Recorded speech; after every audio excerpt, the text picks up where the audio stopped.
In the beginning, there was nothing. Not darkness, for darkness implies the absence of light, and light had not yet been conceived.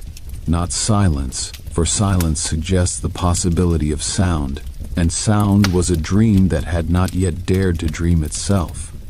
Not emptiness, for emptiness requires space to be empty within, and space itself was an impossibility waiting to become possible. What existed before existence was something that human language fails catastrophically to describe, something that even the gods themselves struggle to comprehend when they turn their infinite minds backward toward that primordial moment that was not a moment, that place that was not a place, that state of being that was simultaneously the ultimate non-being. The ancient seers who first glimpsed this truth through their deepest meditations emerged from their trances weeping, not from sorrow, but from the overwhelming recognition that they had touched something so fundamentally beyond comprehension that their minds could only respond with the most primal of human expressions. They called it various names across the millennia, each name a desperate attempt to point towards something that names could never capture. Some called it the Mahashunya, the Great Void, but even this term fell short because void implies boundaries, and this had none. Others named it Parabrahman, the Beyond Brahman, acknowledging that even the highest concept of ultimate reality was merely a shadow cast by something infinitely more profound. Within this inconceivable non-state, something stirred, not movement, for movement requires space and time, neither of which existed. Not thought, for thought requires a thinker, and consciousness had not yet crystallized into individual awareness. What stirred was pure potentiality recognizing itself, the first flutter of what would eventually become the heartbeat of all existence. This stirring was so subtle that calling it subtle would be a gross exaggeration of its presence, yet it contained within its imperceptible trembling the seeds of every galaxy that would ever spiral through space, every star that would ever ignite, every planet that would ever form, every creature that would ever draw breath, every thought that would ever be thought, every love that would ever be felt, every tear that would ever be shed. The ancient texts describe this moment with a phrase that has echoed through thousands of years of human spiritual seeking: Ekam Sat Vipra Bahuda Vadanti. Truth is one, though the wise call it by many names. But before the wise existed to call it anything, before names existed to be called, before the very concept of calling could emerge, there was only this: the infinite potential of existence compressed into a point smaller than the smallest thing imaginable, yet simultaneously expanded beyond all possible boundaries, because boundaries themselves did not exist to contain it. This was the womb from which Shiva would emerge, though to say emerge implies a movement from inside to outside, and such spatial concepts had no meaning in that primordial state. This was the darkness from which the Lord of Darkness would arise, though he was not arising from darkness, but was himself the darkness becoming aware of its own infinite depth. This was the silence from which the cosmic sound would eventually thunder forth, though that thunder was already present in the silence, waiting with the patience that only eternity can possess. The Shvetashvatara Upanishad speaks of this mystery with words that tremble under the weight of what they attempt to convey. He who is the source of all, the creator of all, the protector of all, who existed before the gods themselves came into being, who witnessed the birth of the cosmic order, who is the supreme being dwelling in the hearts of all creatures. But even these sacred words, composed by sages whose consciousness had expanded to touch the very edges of comprehensible reality, could only gesture toward the truth they sought to express. What was Shiva before Shiva? This question has haunted mystics and philosophers for countless generations, not because it lacks an answer, but because the answer exists in a dimension of understanding that ordinary consciousness cannot access. The question itself is a koan, a spiritual puzzle designed not to be solved, but to shatter the very mind that attempts to solve it, leaving in the wreckage of that shattered mind a space through which genuine understanding might finally enter. Some traditions speak of Sadashiva, the eternal Shiva, the aspect of the divine that exists beyond all manifestation, beyond all creation and destruction, beyond even the cosmic dance that brings universes into being and dissolves them back into nothingness. Sadashiva is not a being in any sense that we can comprehend, not a god sitting on a throne in some celestial realm, not a force operating according to laws we might eventually understand. Sadashiva is the ground of being itself, the foundation upon which all foundations rest, the source from which all sources spring, the mystery that remains mysterious even when all other mysteries have been solved. The tantric traditions elaborate on this primordial state with extraordinary precision, describing how the undifferentiated consciousness that would become Shiva existed in a state of perfect equilibrium with the energy that would become Shakti. These two principles, consciousness and energy, awareness and power, the witness and the witnessed, were not yet two. They were not even one, for oneness implies the possibility of division into multiplicity.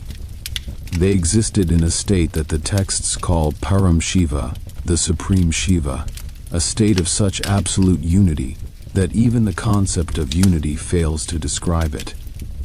In this state, there was no creation because there was no creator separate from creation. There was no destruction because there was nothing to destroy and no one to destroy it. There was no preservation because there was nothing to preserve and no time during which preservation could occur. The three functions that would later define the cosmic order existed only as unmanifested potentials, seeds that had not yet been planted in soil that did not yet exist, waiting for rain that had not yet fallen from clouds that had not yet formed in a sky that had not yet been stretched across the heavens. The Kashmiri Shaiva texts describe this primordial state as Prakasha, Vimarsha, Samarasa, the perfect blending of light and reflection, awareness and self-awareness, being, and the recognition of being.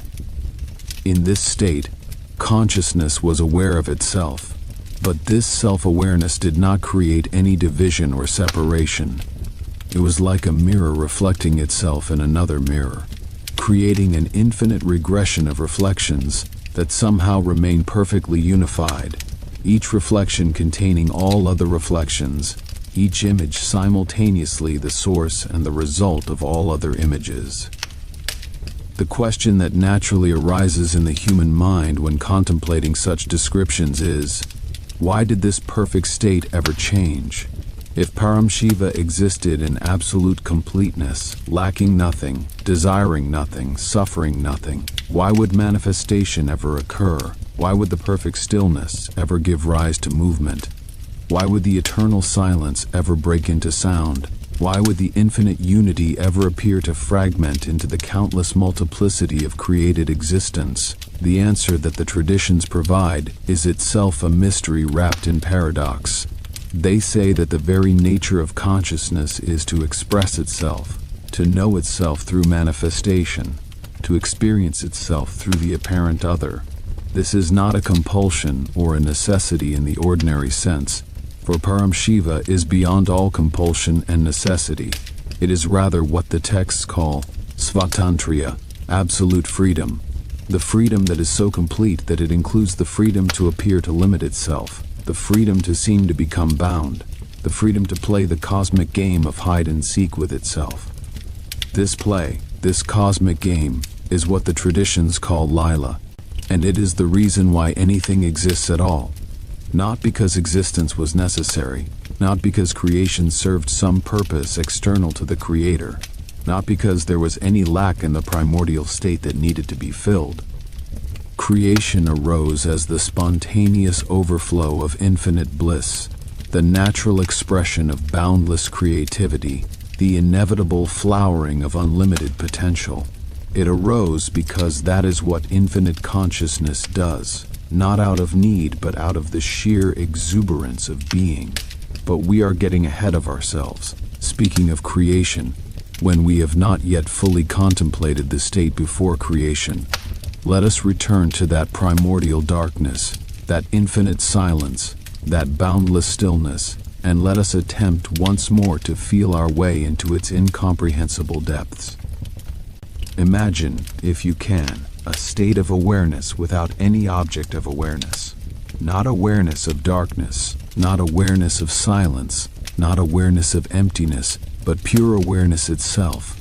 Consciousness without content, knowing without anything known. This is extraordinarily difficult for the human mind to conceive, because our experience of consciousness is always consciousness of something. We are aware of thoughts, of sensations, of perceptions, of emotions. Even in our deepest meditations, when the content of consciousness becomes extremely subtle, there is still some object, however refined, that consciousness is aware of. But in the primordial state, there was no object. There was only the subject, only the witness, only the pure I that would later declare, Aham Brahmasmi, I am Brahman. This pure subjectivity, this absolute witness, this consciousness without content, is what the traditions point to when they speak of Shiva in his ultimate nature. Not Shiva the god with the trident and the serpents, not Shiva the dancer in the ring of fire, not Shiva the meditator on Mount Kailash, but Shiva as pure consciousness itself, the awareness that is aware of awareness, the knowing that knows knowing, the being that simply is. The Vijnana Bhairava Tantra, one of the most profound texts in the Shaiva tradition, contains 112 meditation techniques designed to give the practitioner direct experience of this primordial consciousness.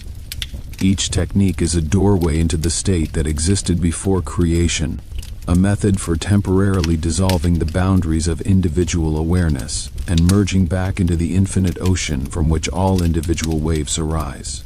The text does not merely describe this state philosophically, but provides practical means for experiencing it directly, recognizing that intellectual understanding alone can never capture what must ultimately be known through direct realization.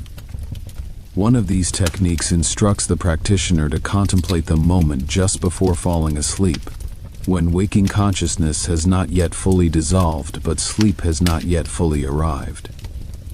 In this liminal state, the text suggests, one can catch a glimpse of the primordial awareness that underlies both waking and sleeping, the consciousness that remains constant, while states of consciousness come and go. Another technique points to the gap between two thoughts, the momentary silence that exists after one thought has ended and before the next thought has begun. In that gap, however brief, the primordial stillness can be touched. These techniques reveal something profound about the nature of the primordial state. It is not something that existed only in the distant past, before creation began. It exists right now, in this very moment, underlying all experience, supporting all manifestation, present in every gap and every silence and every moment of pure awareness. The primordial Shiva is not a historical figure who existed billions of years ago, but a living presence that can be contacted in the eternal now. The void before existence is not a cosmological concept, but an experiential reality that mystics throughout the ages have touched and tasted and known. This understanding transforms our inquiry from a merely intellectual exercise into a spiritual adventure. We are not simply learning about something that happened long ago in a galaxy far away. We are exploring the very ground of our own being, the source from which our own consciousness springs, the mystery that we ourselves are in our deepest nature. When we contemplate the void before existence, we are contemplating ourselves before we became ourselves, the infinite potential from which our finite actuality emerged. The Mandukya Upanishad, speaks of 4 states of consciousness: waking, dreaming, deep sleep, and a 4th state called simply Turiya, which means the 4th. This 4th state is not really a state at all, but the background against which all states appear and disappear. It is the screen on which the movie of waking life is projected, the silence in which the sounds of dreaming arise and fade, the awareness that remains present even in the apparent unconsciousness of deep sleep. Turiya is another name for the primordial consciousness, another pointer toward the Shiva that exists before and beyond all manifestation. The text goes further, speaking of a state beyond even Turiya, called Turiyatita, which means beyond the 4th. This is the state of Param Shiva, the absolute that cannot be captured by any concept, including the concept of a 4th state of consciousness. Turiyatita is not a state that one enters or exits, but the ever-present reality that one recognizes when all false identifications have been seen through. It is not something to be achieved, but something to be recognized. Not a goal to be reached, but a truth to be acknowledged. As we sit with these contemplations, allowing them to work on our consciousness in ways that go beyond intellectual understanding, we begin to sense something of the profound mystery that the ancient seers were pointing toward. We begin to feel, perhaps just at the edges of our awareness, the presence of something vast and silent and infinitely deep. We begin to intuit that the void before existence is not nothing but everything, not absence but presence so complete that it appears as absence to our limited perception. This is the womb from which Shiva emerged, though he never really emerged because he was never really separate from it. This is the darkness from which the light of consciousness arose, though that darkness was itself a form of light too bright for ordinary eyes to see. This is the silence from which the cosmic sound of creation thundered forth, though that silence contained all sounds within its infinite depths. This is the mystery that we are about to explore, the story that we are about to tell. The truth that we are about to discover was never hidden from us, but was always present, waiting for us to develop the eyes to see it, and the ears to hear it, and the heart to feel it. The journey we are embarking upon is not merely a journey through Hindu mythology, though it will certainly include the great myths and legends that have been told about Shiva for thousands of years. It is not merely a journey through Indian philosophy, though it will certainly engage with the profound philosophical systems that have developed around the figure of Shiva. It is a journey into the heart of reality itself, an exploration of the deepest questions that human beings can ask. Who am I? Where did I come from? What is the nature of existence? What lies beyond death? What is the meaning of it all? These questions have been asked by every human culture throughout history, and every culture has developed its own answers, its own myths, its own philosophies, its own spiritual practices. But the answers that emerged from the Indian subcontinent, particularly those centered around the figure of Shiva, possess a depth and sophistication that continue to astonish and inspire seekers from all backgrounds and traditions. These answers do not merely satisfy the intellect, but transform the one who truly receives them, not merely explain reality, but reveal it, not merely describe the divine, but provide pathways for directly experiencing it. So let us begin this journey together, you and I, into the mystery of Shiva. Let us start from the very beginning, from the void before existence, from the darkness before light, from the silence before sound. Let us trace the emergence of consciousness from its primordial state through its cosmic dance of creation and destruction. Let us explore the myths and legends, the philosophies and practices, the temples and traditions that have grown up around this most enigmatic of divine figures, and let us see if, in the process, we might catch a glimpse of that which the myths point toward, that which the philosophies attempt to describe, that which the practices are designed to reveal. The void awaits, the mystery beckons. The journey begins. In that timeless moment that was not a moment, in that spaceless point that was not a point, something began to happen that would change everything forever, though there was not yet any everything to change, and forever had not yet begun its endless march. The primordial consciousness that we have been attempting to describe, that infinite awareness without object, that boundless subjectivity without any trace of objectivity, began to stir, not with movement, for movement was still impossible, but with something more subtle than movement, more fundamental than change, more mysterious than any transformation that would later occur in the created universe. The ancient texts struggle to describe this stirring, reaching for metaphors that inevitably fall short of the reality they attempt to capture. Some speak of it as the first vibration, the primordial spanda that would later become the heartbeat of all existence. The Spanda Karikas, a foundational text of Kashmiri Shaivism, elaborate on this concept with extraordinary precision, describing how the absolute stillness of Param Shiva contains within itself a subtle pulsation, a throb of self-awareness that is not separate from the stillness, but is the stillness knowing itself. This spanda is not like the vibrations we know in the physical world, not like the oscillation of a guitar string, or the wave pattern of light, or the rhythmic beating of a heart. It is more fundamental than any of these, the source from which all other vibrations ultimately derive. It is the first differentiation within the undifferentiated, the first ripple on the surface of the infinite ocean, the first breath of the cosmic being that had not yet begun to breathe. Other texts speak of this stirring as the arising of Icha, divine will or desire. But we must be careful not to misunderstand this term.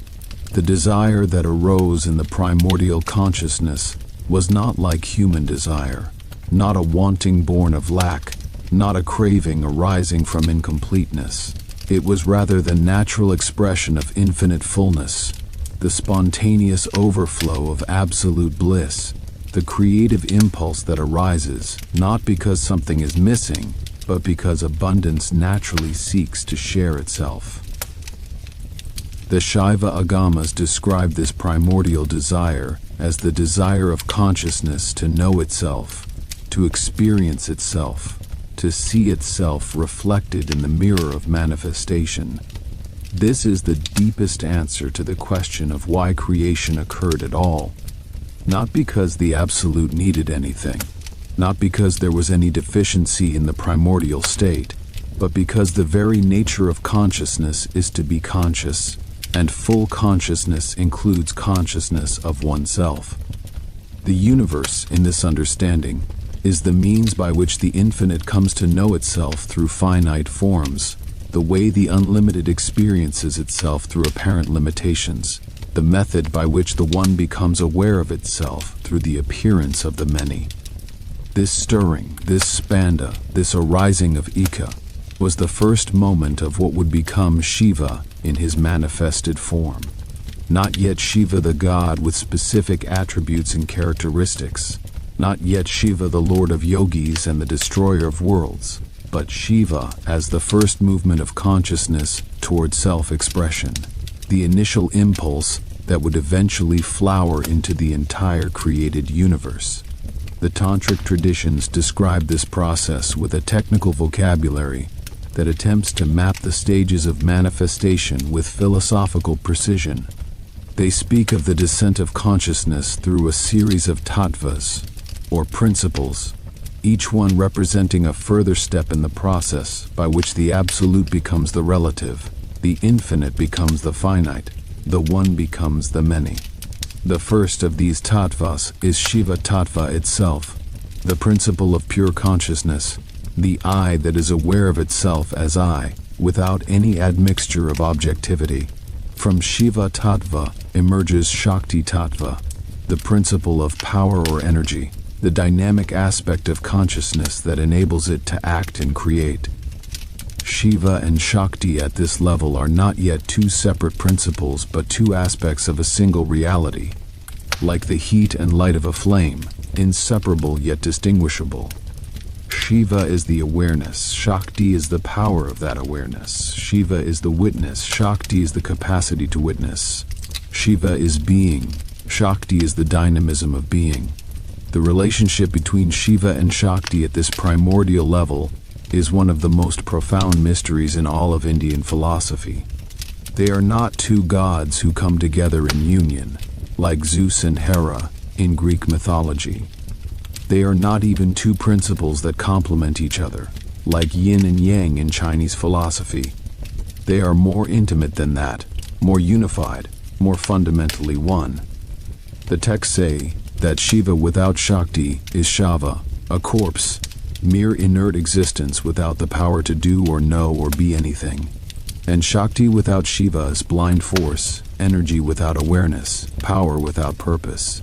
Together, they are the complete reality, consciousness energy, awareness power, being, becoming. Their union is not something that happens at a particular moment in time, but is the eternal nature of reality itself. Every moment of existence is their union. Every phenomenon is their dance. Every experience is their play. When we see anything, it is Shiva Shakti seeing. When we hear anything, it is Shiva Shakti hearing. When we think or feel or act, it is Shiva Shakti thinking and feeling and acting through us, but we are still at the very beginning of the manifestation process, still at the level where Shiva and Shakti are barely distinguishable from each other, still in the realm of pure consciousness before it has taken on any of the forms we would recognize as a universe. The stirring we are describing is so subtle, so refined, so close to the absolute stillness from which it emerges, that it barely qualifies as a stirring at all. It is more like the first hint of a possibility of a stirring, the faintest suggestion that something might be about to happen. The Pratyabhijna philosophy, one of the most sophisticated schools of Kashmiri Shaivism, describes this stage as the moment of vimarsha, self-reflection or self-recognition. Prakasha, the light of consciousness, becomes aware of itself as Prakasha.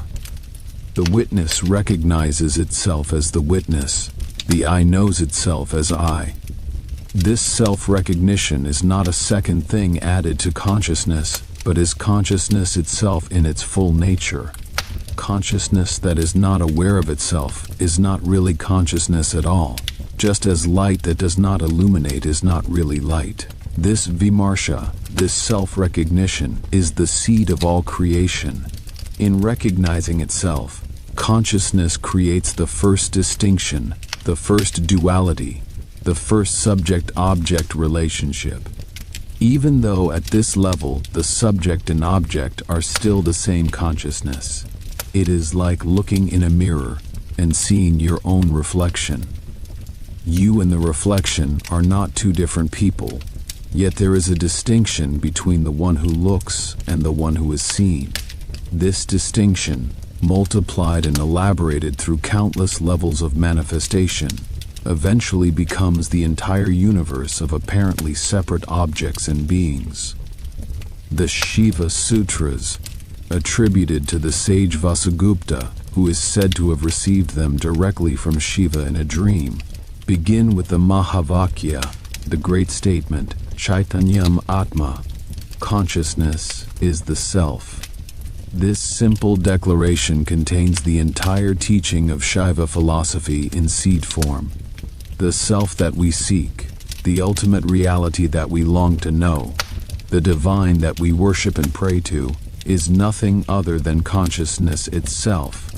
Not a particular consciousness, not my consciousness or your consciousness, but consciousness with a capital C, the universal awareness that is the ground of all particular awarenesses. This consciousness, the Shiva Sutras go on to explain, is not passive but active, not static but dynamic, not merely witnessing but constantly creating. The second sutra declares, Jnanam Bandha, knowledge is bondage. This seems paradoxical at first. How can knowledge be bondage? Is not knowledge supposed to be liberating? The sutra is pointing to a subtle truth. The knowledge that binds is limited knowledge, knowledge that takes the objects of consciousness to be separate from consciousness itself. When we know things as external to ourselves, as other than ourselves, we create the illusion of separation that is the root of all suffering. The third sutra provides the key to liberation, Yonavarga Kala Shariram. The body of the letters is the womb of the universe. This cryptic statement points to the creative power of sound and language, the way that consciousness manifests through vibration, the role of mantra and sacred speech in both the creation of the universe and the liberation of the individual soul. We will explore this teaching in much greater depth as our journey continues, for it is central to understanding both the cosmic role of Shiva and the practical methods by which human beings can realize their identity with him. But for now, let us stay with the primordial stirring, the first movement of consciousness toward manifestation. Let us feel into this moment as deeply as we can, recognizing that it is not merely a cosmological event that happened billions of years ago, but an eternal process that is occurring right now, in this very moment, in the depths of our own awareness. Every time a thought arises in your mind, you are witnessing a miniature version of the cosmic creation. From the stillness of pure awareness, a vibration emerges, takes form as a specific thought, exists for a moment, and then dissolves back into the stillness from which it came. This is the pattern of all manifestation, from the arising of a single thought to the emergence of an entire universe. The same consciousness that stirred in the primordial void is stirring right now in your own mind. The same Shiva that began the cosmic dance is dancing right now in your own heart. The recognition of this identity between the cosmic and the individual is the essence of Shiva teaching. You are not a small, separate self looking out at a vast external universe. You are the universe looking at itself through the particular perspective that you call me. You are Shiva playing the game of being a human being, consciousness pretending to be limited, the infinite enjoying the experience of finitude. This is not a metaphor or a poetic fancy, but the literal truth of your situation, a truth that can be directly realized through the practices and insights that the Shiva tradition offers. As the primordial stirring continued, as consciousness continued to reflect upon itself and recognize itself, the process of manifestation began to accelerate. From the unity of Shiva Shakti emerged the first real duality, the distinction between the experiencer and the experienced, the subject and the object, the self and the world. This duality is called Sadashiva Tattva, the level of reality where consciousness first says, I am this, identifying itself with something other than pure I. At the Sadashiva level, the emphasis is still on the I. The this is present but subordinate, like a faint object seen in peripheral vision, while attention remains focused on the center. Consciousness is still primarily identified with itself as pure subjectivity, but it has begun to notice that there is something to be conscious of, some content that fills the space of awareness. This content is not yet the physical universe, not yet the world of rocks and trees and animals and humans. It is more like the first dream of the universe, the initial imagination of what might be. The next stage is Ishvara Tattva, where the balance shifts and the this becomes more prominent. Now consciousness says, this am I, identifying more strongly with the object than with the subject. This is the level of the Creator God, the divine being who looks out at the universe and sees it as his own body, his own expression, his own self in manifested form. Ishvara is Shiva as the Lord of creation, the cosmic architect who designs and builds and maintains the universe according to his divine will. From Ishvara Tattva emerges Shuddha Vidya Tattva, pure knowledge, where the I and the this are held in perfect balance. At this level, consciousness recognizes both its transcendent nature as pure awareness and its immanent nature as the manifested universe. It sees that the subject and the object are equally real, equally important, equally expressions of the one consciousness that underlies both. This is the level of wisdom, the perspective from which the apparent contradictions of existence are resolved into a higher unity. These 5 tattvas, Shiva, Shakti, Sadashiva, Ishvara, and Shuddhavidya, are called the pure tattvas because they are still within the realm of pure consciousness, not yet obscured by the veils of limitation that will characterize the lower levels of manifestation. They represent the divine realm, the world of the gods, the dimension of existence where consciousness knows itself as consciousness and has not yet forgotten its true nature. But the process of manifestation does not stop here. Consciousness, in its infinite freedom, chooses to limit itself further, to forget itself more completely, to dive deeper into the experience of apparent separation and finitude. This is not a fall from grace, not a mistake, not a tragedy. It is the continuation of the cosmic play, the deepening of the divine adventure, the expansion of the ways in which the infinite can experience itself. The mechanism by which this further limitation occurs is described in the Shiva texts as the arising of the 5 kanchukas, or cloaks, that cover the pure consciousness and make it appear to be limited. These 5 limitations are Kala, which limits the infinite power of consciousness to finite ability; Vidya, which limits omniscience to partial knowledge; Raga, which limits infinite fullness to desire and attachment; Kala, a different Sanskrit word, spelled the same in English, which limits eternity to time; and Niyati, which limits infinite freedom to cause and effect, space and circumstance. When pure consciousness is covered by these 5 cloaks, it becomes the individual soul, the Purusha, the experiencer who feels itself to be limited, bound, subject to time and space and causation. This is not a different consciousness from Shiva, but Shiva himself in disguise, the infinite playing the role of the finite, the free one pretending to be bound. The individual soul is like an actor who has become so absorbed in his role that he has forgotten he is acting, so identified with his character that he has lost touch with his true identity. The purpose of spiritual practice, in the Shiva understanding, is not to become something we are not, but to remember what we have always been. It is not to achieve liberation, but to recognize that we have never been bound. It is not to unite with Shiva, but to realize that we have never been separate from him.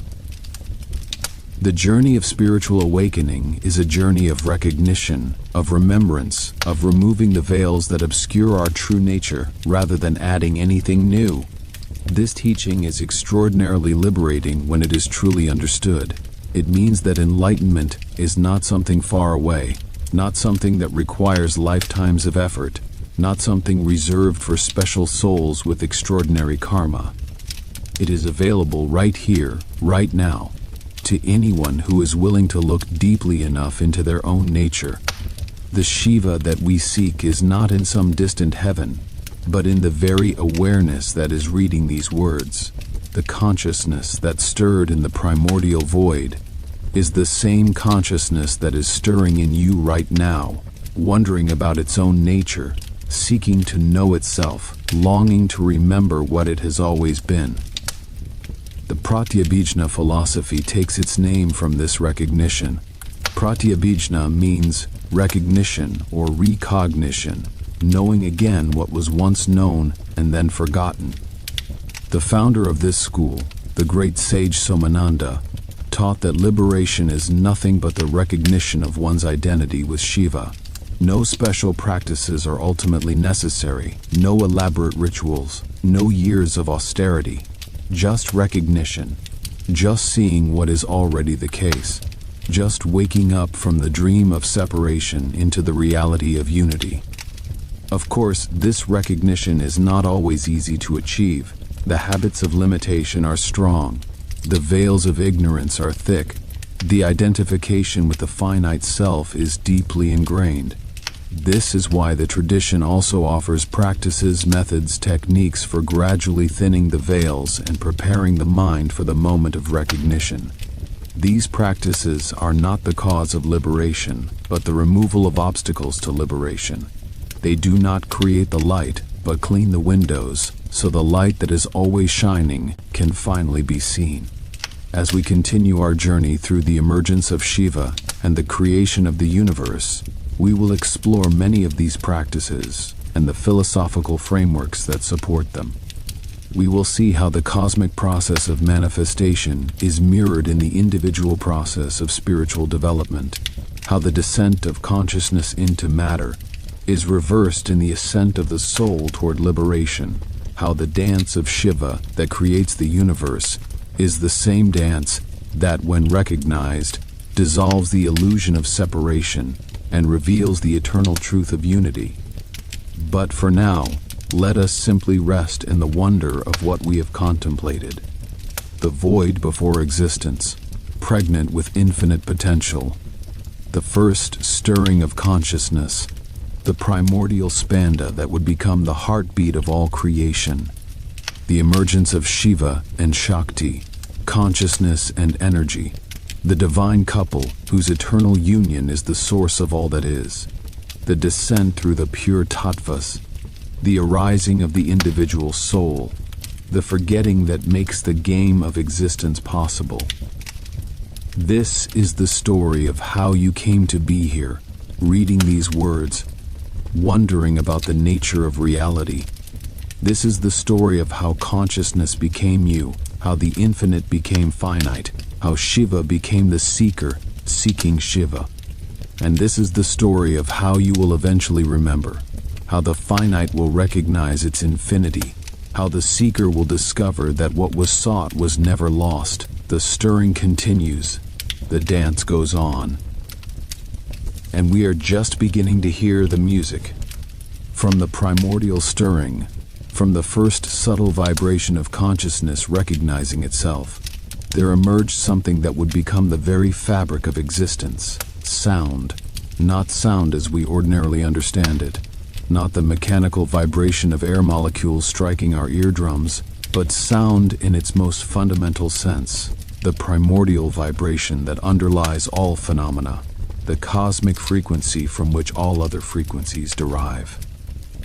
This is the teaching of Nada Brahma, the understanding that the ultimate reality is sound, that the universe is not made of matter but of vibration, that everything we see and touch and experience is, at its deepest level, a form of music.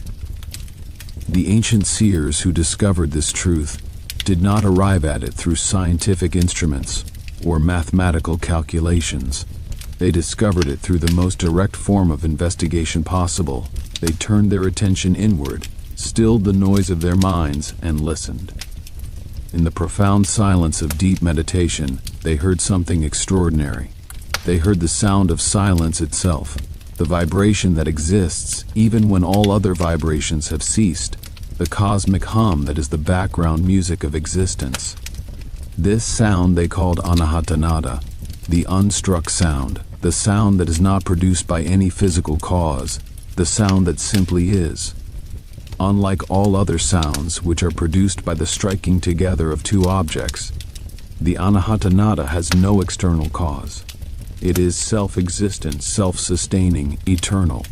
It is the sound of consciousness itself, the audible expression of pure awareness, the voice of Shiva speaking the universe into existence. The anahatanada is not something that can be heard with physical ears. It is too subtle, too refined, too fundamental for ordinary perception. But it can be heard with the inner ear, the ear of the soul, the faculty of perception that opens when the mind becomes sufficiently still and the attention sufficiently refined. Yogis, who have developed this inner hearing describe the anahata nada in various ways, as a continuous humming, as the sound of a distant waterfall, as the ringing of bells, as the music of celestial instruments. These descriptions vary because the anahata nada contains all sounds within itself, and different listeners hear different aspects of its infinite symphony. The most sacred expression of this primordial sound is the syllable Om, or more precisely, Om. This is not merely a word or a mantra, but the sonic representation of the entire process of creation, maintenance, and dissolution. The three letters that compose it, A, U, and M, represent the three fundamental aspects of existence and the three primary deities who govern them. A represents creation, and Brahma, the creator. U represents preservation, and Vishnu, the preserver. M represents dissolution, and Shiva, the destroyer. But beyond these three letters, there is a fourth component, the silence that follows the sound, the stillness into which the vibration dissolves. This silence represents Turiya, the fourth state of consciousness, the transcendent reality that underlies the three states of waking, dreaming, and deep sleep. When Om is chanted properly, it is not merely a vocal exercise, but a participation in the cosmic creative process. The sound begins in the back of the throat with the open vowel A, moves forward through the mouth with the vowel U, and closes at the lips with the consonant M. This movement from back to front, from open to closed, from beginning to end, mirrors the entire arc of manifestation, from the first emergence of creation to its final dissolution. And the silence that follows the chanting mirrors the return to the source, the dissolution of all phenomena back into the primordial consciousness from which they arose. The Mandukya Upanishad, the shortest but in some ways the most profound of the Upanishads, is entirely devoted to the analysis of Om and its relationship to consciousness and reality. The text declares that Om is everything, the past, the present, and the future, and whatever transcends time. It is Brahman, the ultimate reality, and it is Atman, the individual self. By understanding Om, one understands everything, because Om contains everything within its 3.5 letters. The half letter, or Ardhamatra, is the silence, the Turiya, the fourth state that is not really a state but the background of all states.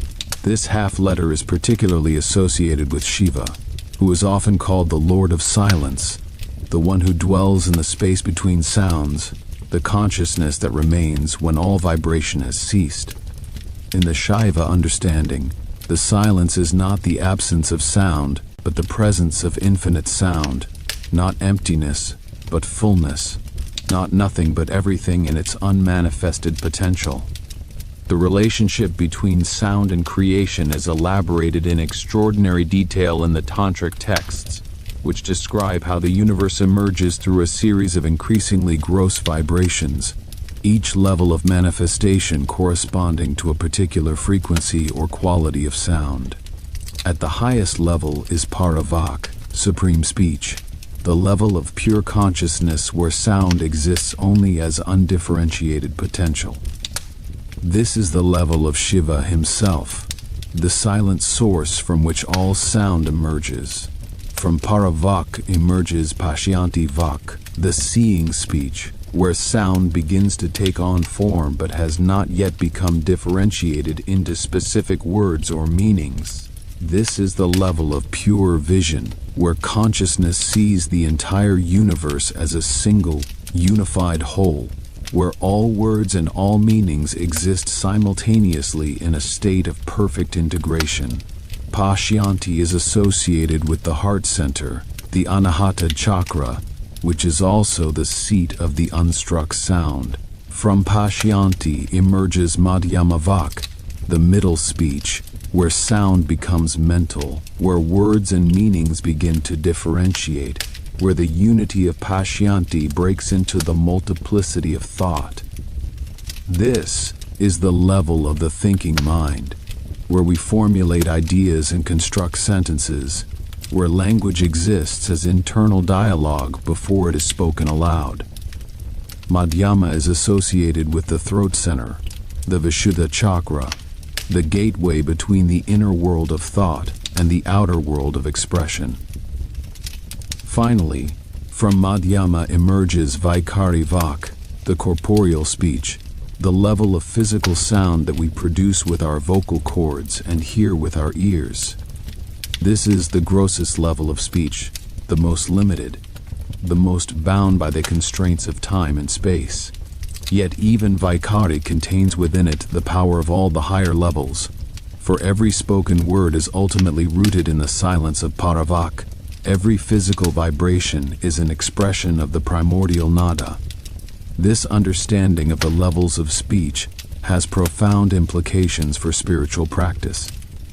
It suggests that by refining our relationship with sound, by moving our attention from the gross to the subtle, from Vaikari to Madhyama to Pashyanti to Para, we can trace the creative process back to its source and realize our identity with the consciousness from which all creation emerges. This is the basis of mantra yoga, the practice of using sacred sounds to transform consciousness and realize the divine. Mantra is not merely repetition of words, but a technology of consciousness, a method for attuning the individual vibration to the cosmic vibration, a way of harmonizing the small self with the great self.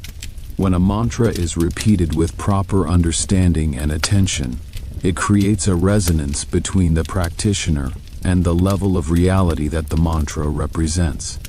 The sound of the mantra is like a tuning fork that causes the corresponding frequency in consciousness to vibrate in sympathy. The most powerful mantras are those that have been revealed by enlightened sages rather than invented by ordinary minds. These revealed mantras, called Shruti, are not arbitrary combinations of sounds, but precise formulas that encode specific aspects of cosmic truth. They are like keys that open specific doors in consciousness, passwords that grant access to particular dimensions of reality. The sages who revealed these mantras did not create them but discovered them, heard them in the depths of their meditation, received them as gifts from the divine. Among the most sacred of these revealed mantras are the Panchakshari, the five-syllabled mantra of Shiva, Namah Shivaya. This mantra, often preceded by Om to form the Shadakshari, or six-syllabled mantra, is considered the essence of all Shiva teaching, the sonic form of Shiva himself, the verbal equivalent of the entire universe. Each syllable corresponds to one of the five elements, one of the five senses, one of the five organs of action, one of the five aspects of Shiva's cosmic function. To chant this mantra with understanding is to invoke the entire creative power of the universe, to align oneself with the fundamental forces that govern all existence.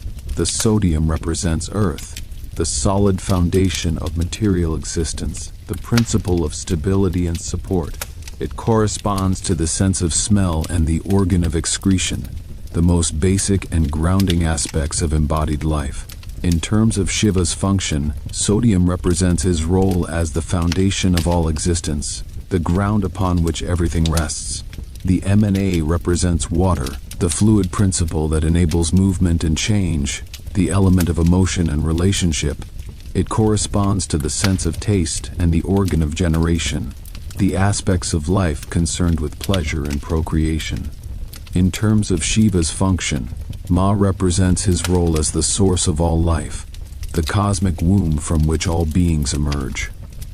The Shi represents fire, the transformative principle that converts one thing into another, the element of will and power. It corresponds to the sense of sight and the organ of locomotion, the aspects of life concerned with vision and action. In terms of Shiva's function, Shi represents his role as the transformer, the one who burns away impurities and catalyzes spiritual evolution. The 5A represents air, the mobile principle that enables communication and connection, the element of thought and intellect. It corresponds to the sense of touch and the organ of grasping, the aspects of life concerned with contact and manipulation. In terms of Shiva's function, 5A represents his role as the life breath of the universe, the prana that animates all beings. The YA represents space, the principle of openness and possibility, the element that provides room for all other elements to exist. It corresponds to the sense of hearing and the organ of speech, the aspects of life concerned with communication and expression. In terms of Shiva's function, Ya represents his role as the infinite space of consciousness, in which all phenomena arise and dissolve. When these 5 syllables are chanted in sequence, they create a sonic journey through the entire spectrum of existence, from the densest matter to the most subtle consciousness. The practitioner who chants with awareness is not merely making sounds, but participating in the cosmic creative process, aligning their individual vibration with a universal vibration, becoming a conscious instrument through which Shiva's creative power flows. The tradition also speaks of the Mahamrityunjaya mantra, the great death-conquering mantra, which is one of the most powerful healing and protective mantras in the Shaiva tradition. This mantra invokes Shiva in his aspect as Mrityunjaya, the conqueror of death, the one who grants immortality to his devotees. The mantra is Om Trayambakam Yajamahe Shugandim Pushtivardhanam Urvaru Kamiva Bandhanan Mrityor Mukshiya Mamritat. This translates approximately as, we worship the three-eyed one Shiva, who is fragrant and who nourishes all beings. May he liberate us from death for the sake of immortality, even as the cucumber is severed from its bondage to the vine. The imagery of the cucumber being released from the vine is particularly beautiful, suggesting that death, when approached correctly, is not a violent tearing but a natural release, a gentle separation that allows the fruit to fulfill its purpose. The Mahamrityunjaya mantra is chanted for healing, for protection, for overcoming fear of death, and for spiritual liberation. It is said to have the power to cure diseases, ward off accidents, and protect against untimely death. But its deepest purpose is not physical, but spiritual, to awaken the recognition that our true nature is immortal, that what we really are cannot die because it was never born, that the consciousness which is our essence is the same consciousness that existed before the universe began and will continue after the universe ends.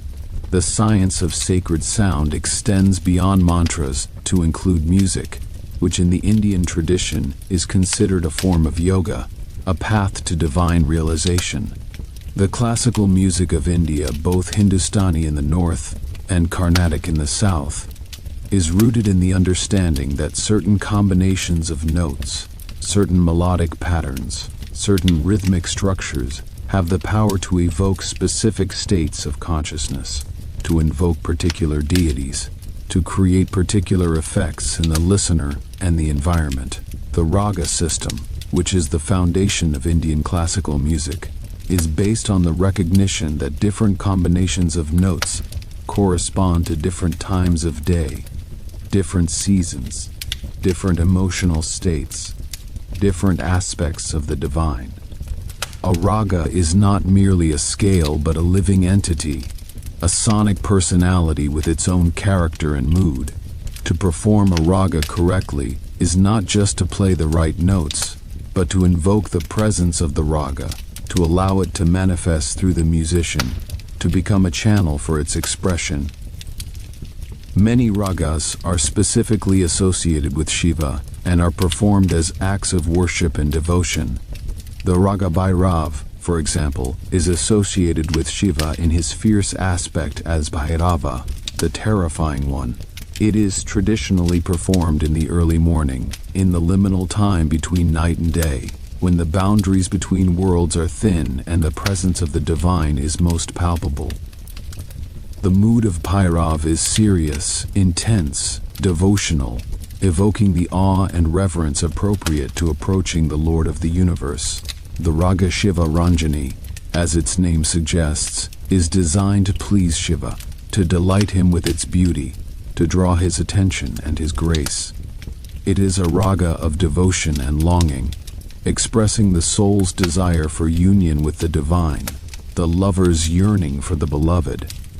When performed with skill and sincerity, Shiva Ranjani is said to create an atmosphere in which Shiva's presence can be felt, in which the boundary between the human and the divine becomes permeable.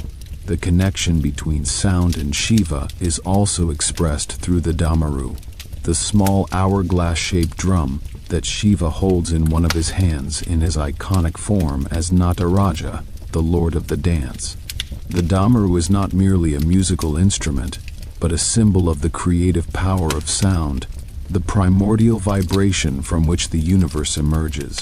When Shiva plays the damaru, he is not merely making music, but creating reality, sounding the frequencies that bring worlds into existence.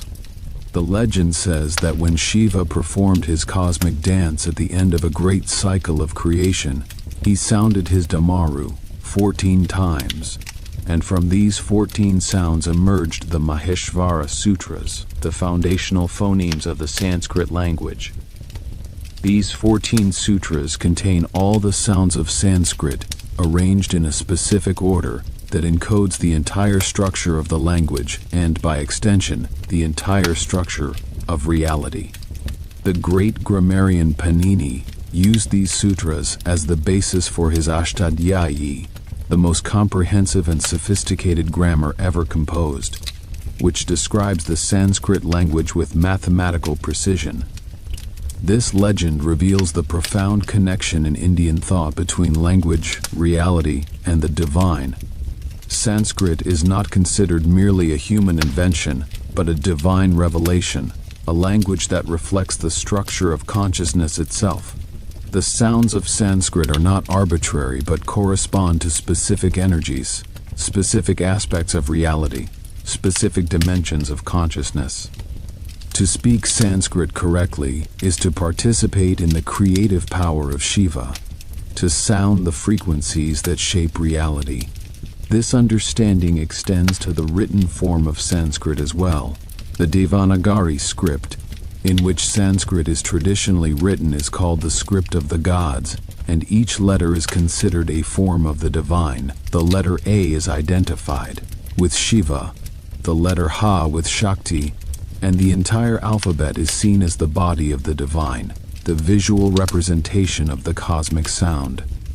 The Tantric tradition elaborates this understanding through the concept of matrika, the little mothers, which are the letters of the Sanskrit alphabet understood as goddesses, as living powers, as aspects of Shakti. Each letter has its own form, its own mantra, its own yantra, geometric diagram, its own specific power and function. The practice of matrika nyasa involves placing these letters on different parts of the body through touch and visualization, thereby transforming the body into a living temple, a microcosm of the universe, a vessel for divine power. The relationship between sound and form is also expressed through the concept of yantra, the geometric diagrams that serve as visual representations of mantras and deities. A yantra is not merely a picture but a frozen sound, a mantra made visible, a two-dimensional representation of a multi-dimensional reality. The most famous yantra is the Sri Yantra, which represents the goddess in her aspect as Tripura Sundari, the beautiful one of the three cities.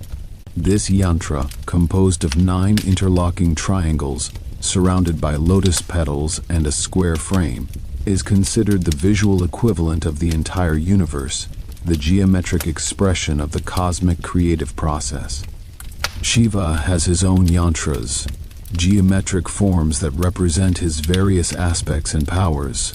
The simplest is the Bindu, the single point, which represents Shiva in his unmanifested state, the dimensionless source from which all dimensions emerge. The bindu is the visual equivalent of the silence that follows Om, the stillness at the heart of all vibration, the consciousness that underlies all phenomena. More complex Shiva yantras include triangles pointing upward, representing the masculine principle, consciousness, Shiva, and downward, representing the feminine principle, energy, Shakti, often interlocked to show the union of these complementary forces. These yantras are used in meditation and worship, serving as focal points for concentration, as doorways into specific dimensions of consciousness, as tools for invoking and embodying divine powers. The understanding of sound, as the fundamental reality, has profound implications for how we understand the universe and our place in it. If the universe is made of vibration, then we are not solid, separate objects but patterns of frequency, waves in the cosmic ocean, notes in the divine symphony.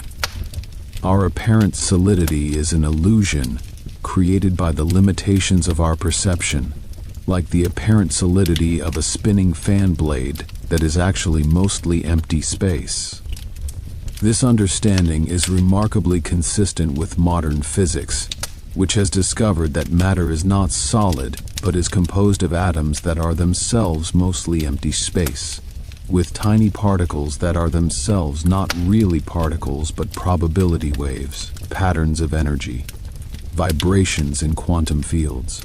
The ancient seers, through the direct investigation of consciousness, arrived at insights that modern science is only now beginning to confirm through the indirect investigation of matter.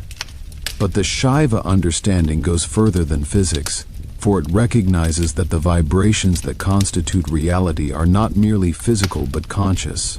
The universe is not a dead mechanism but a living awareness, not a collection of objects but a single subject experiencing itself through countless perspectives. The sound that creates the universe is not merely acoustic but semantic, not merely vibration but meaning, not merely frequency but intelligence.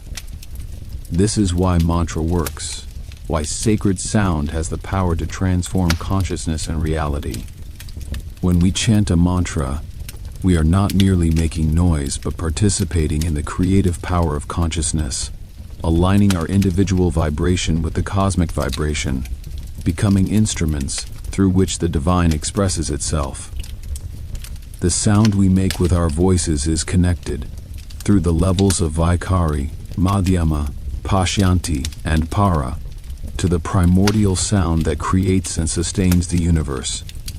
And this is why silence is so important in the Shiva tradition, why Shiva is called the Lord of Silence, why the deepest meditation involves the cessation of all mental noise. For in silence, we touch the source of all sound, the stillness from which all vibration emerges, the consciousness that is prior to all its expressions. In silence, we return to the primordial state, the void before existence, the Param Shiva that is our true nature. The cosmic sound continues to reverberate through all existence, creating and sustaining and dissolving worlds without end. And we, who are expressions of that sound, who are notes in that infinite symphony, who are vibrations in that cosmic ocean, have the opportunity to become conscious of our true nature, to recognize ourselves as the sound and the silence, the vibration and the stillness, the music and the musician. This is the teaching of Nada Brahma. This is the secret of sacred sound. This is the gift that Shiva offers to all who have ears to hear. In the great temple of Chidambaram, in the heart of Tamil Nadu, there stands an image that has captivated the human imagination for over 1,000 years. It is the image of Shiva as Nataraja, the lord of the dance, frozen in bronze yet somehow more alive than any living thing, still yet containing all movement, silent yet speaking volumes to all who gaze upon it. This image, which has been called the most perfect symbol of the divine ever created by human hands, encapsulates in a single form the entire teaching of Shiva philosophy, the complete understanding of how the universe comes into being, how it is sustained, and how it ultimately dissolves back into the source from which it emerged. The Nataraja stands within a ring of fire, his right foot planted firmly on the back of a dwarf demon, his left leg raised in a gesture of liberation, his four arms extended in a complex mudra that speaks of creation and destruction, of fear and fearlessness, of the eternal dance that is the heartbeat of existence. His face is serene, almost smiling, untouched by the cosmic drama that swirls around him, the still point at the center of the turning world. His hair, wild and matted, flies outward in all directions, carrying within its locks the sacred river Ganga, the crescent moon, and the serpent that is both his ornament and his companion. To understand the Nataraja is to understand Shiva. To understand Shiva is to understand the universe. To understand the universe is to understand yourself. For the dance that Shiva dances is not something that happens somewhere else, in some celestial realm, far removed from our ordinary experience. It is happening right here, right now, in every atom of your body, in every thought of your mind, in every beat of your heart. You are the dance, and the dance is you, and the dancer is the consciousness that witnesses it all. The ring of fire that surrounds the Nataraja is called the Prabhamandala, the circle of light or glory. It represents the cosmic fire that both creates and destroys, the energy that brings worlds into being and consumes them at the end of time. But it is not merely destructive fire.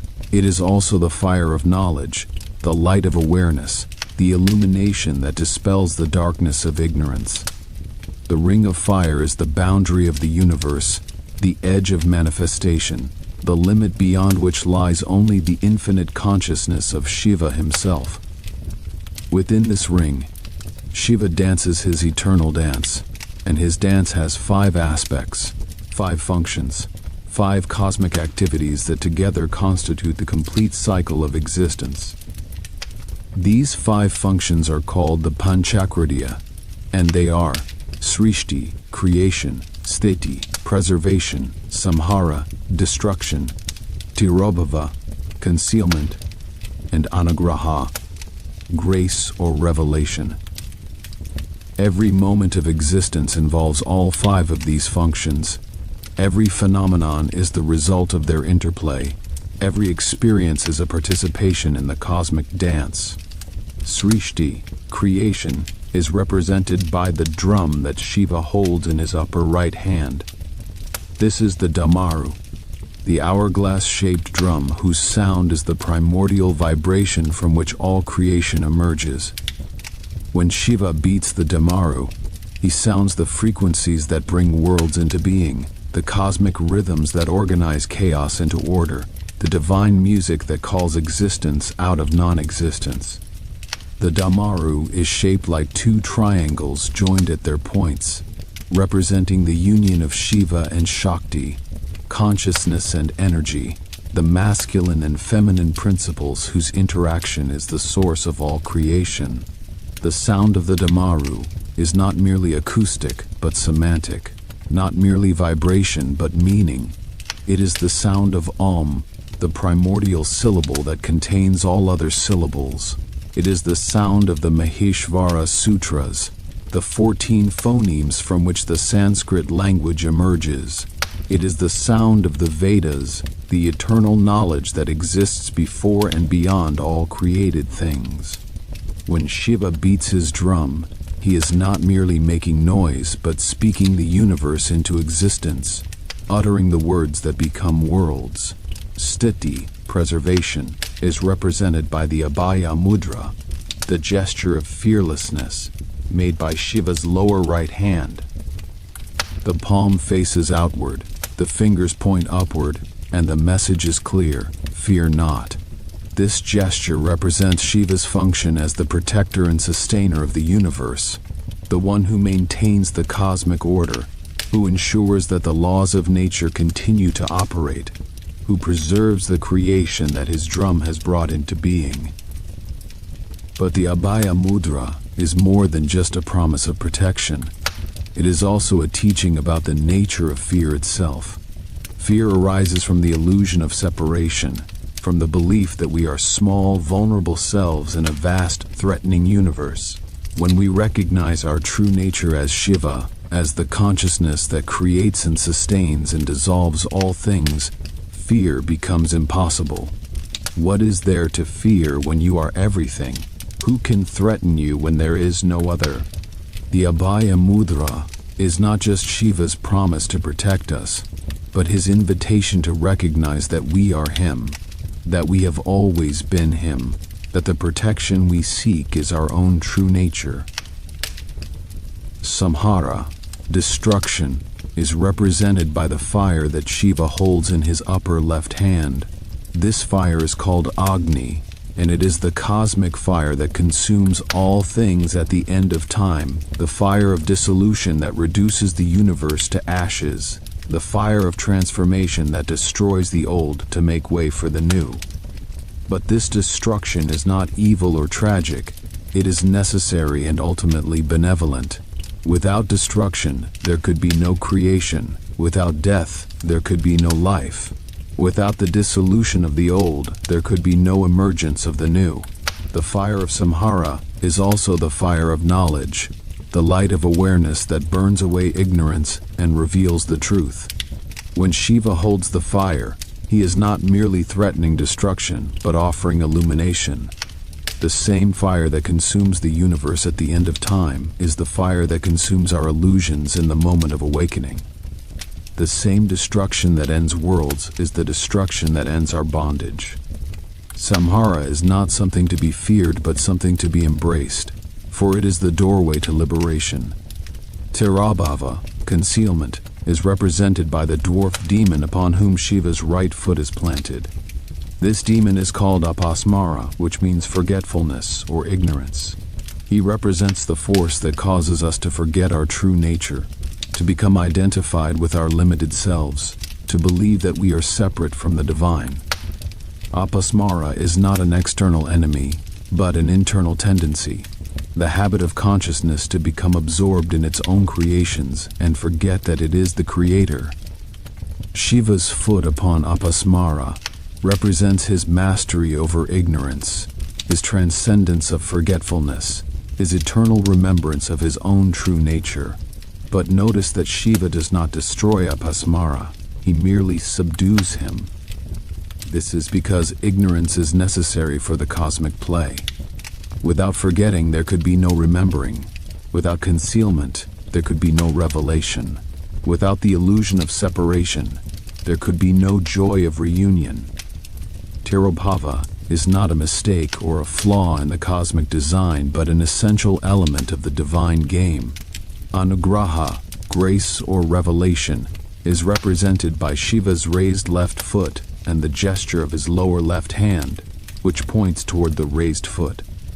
The raised foot represents liberation, the release from the cycle of birth and death, the freedom from all bondage and limitation.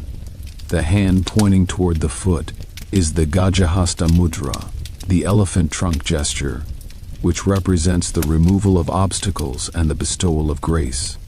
This fifth function is the most mysterious and the most important, for it is through anugraha that the cycle of bondage is broken and the soul returns to its source. Grace is not something that can be earned or deserved. It is a free gift of the divine, an act of pure love that transcends all logic and all merit. Yet grace is not arbitrary or random. It comes to those who are ready to receive it, to those who have prepared themselves through practice and devotion, to those who have opened their hearts to the possibility of transformation. The raised foot of Shiva is the promise of liberation, the assurance that no matter how deep our bondage, no matter how thick our ignorance, no matter how long we have wandered in the wilderness of separation, there is always a way home. The foot is raised, ready to step, ready to move, ready to carry us across the ocean of suffering to the shore of eternal bliss. All we need to do is follow where it leads. These 5 functions are not sequential but simultaneous. At every moment, Shiva is creating and preserving and destroying and concealing and revealing. At every moment, the universe is being born and sustained and dissolved and hidden and disclosed. At every moment, you are being created and maintained and transformed and veiled and unveiled. The dance never stops. The rhythm never falters. The music never ends. The place where Shiva performs his cosmic dance is called Chidambaram, which means the space of consciousness or the hall of wisdom. This is not merely a geographical location in Tamil Nadu, but a metaphysical reality, the infinite space of awareness in which all phenomena arise and dissolve. Chidambaram is everywhere and nowhere, inside and outside, here and there. It is the space in which you are reading these words, the space in which your thoughts arise and pass away, the space in which the entire universe appears and disappears like a dream. The temple at Chidambaram is built to represent this cosmic truth. At its heart is the Chit Sabha, the hall of consciousness, where the Nataraja image is enshrined. But next to the Nataraja is something even more mysterious, the Chidambara Rahasyam, the secret of Chidambaram. This secret is represented by a curtain that, when drawn aside, reveals nothing. Empty space, the void, the formless reality that underlies all forms. This empty space is the true object of worship at Chidambaram, the formless Shiva that is prior to all forms, the consciousness that is prior to all its expressions. The Nataraja image, beautiful and profound as it is merely a pointer toward this emptiness, a form that leads beyond form, a symbol that dissolves into what it symbolizes. The secret of Chidambaram is that there is no secret, that the ultimate reality is not hidden but is hiding in plain sight, that the consciousness we seek is the consciousness that is seeking. The cosmic dance of Shiva is described in the ancient texts with a poetry that attempts to capture its grandeur and its mystery. The Tiruvakakam, composed by the Tamil Saint Manikavakakar, sings, "He dances with fire in his hand, the lord of the cosmic dance, his matted locks flying wild, the Ganga flowing from his hair, the crescent moon adorning his brow, the serpent coiling around his neck, the drum sounding the rhythm of creation, the fire blazing the light of destruction, his foot raised in the promise of liberation, his smile bestowing the grace of recognition." The Shiva Tandava Stotram, attributed to the demon king Ravana, describes the dance with even greater intensity. From the forest of his matted hair, the Ganga falls in torrents, and the fire of destruction blazes, and the crescent moon shines softly, and the serpent hisses its approval. As the lord of the dance whirls and spins, his feet pounding the rhythm of time, his arms weaving the patterns of space, his eyes flashing the light of consciousness, his smile dissolving the bonds of ignorance. The dance of Shiva is not merely a mythological concept, but a living reality that can be experienced directly through the practices of yoga and tantra. The Tandava, Shiva's vigorous, masculine dance, and the Lasya, Shakti's gentle, feminine dance, are both performed by human dancers as acts of worship and as means of spiritual realization. When a dancer performs the Tandava with full awareness and devotion, they become Shiva. Their body becomes his body. Their movement becomes his movement. Their consciousness merges with his consciousness. The classical dance form of Bharatanatyam, which originated in the temples of Tamil Nadu, is essentially a form of Shiva worship, a physical prayer, a moving meditation.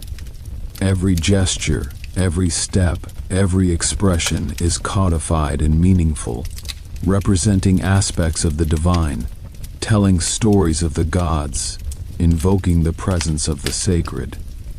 The dancer is not merely performing but channeling.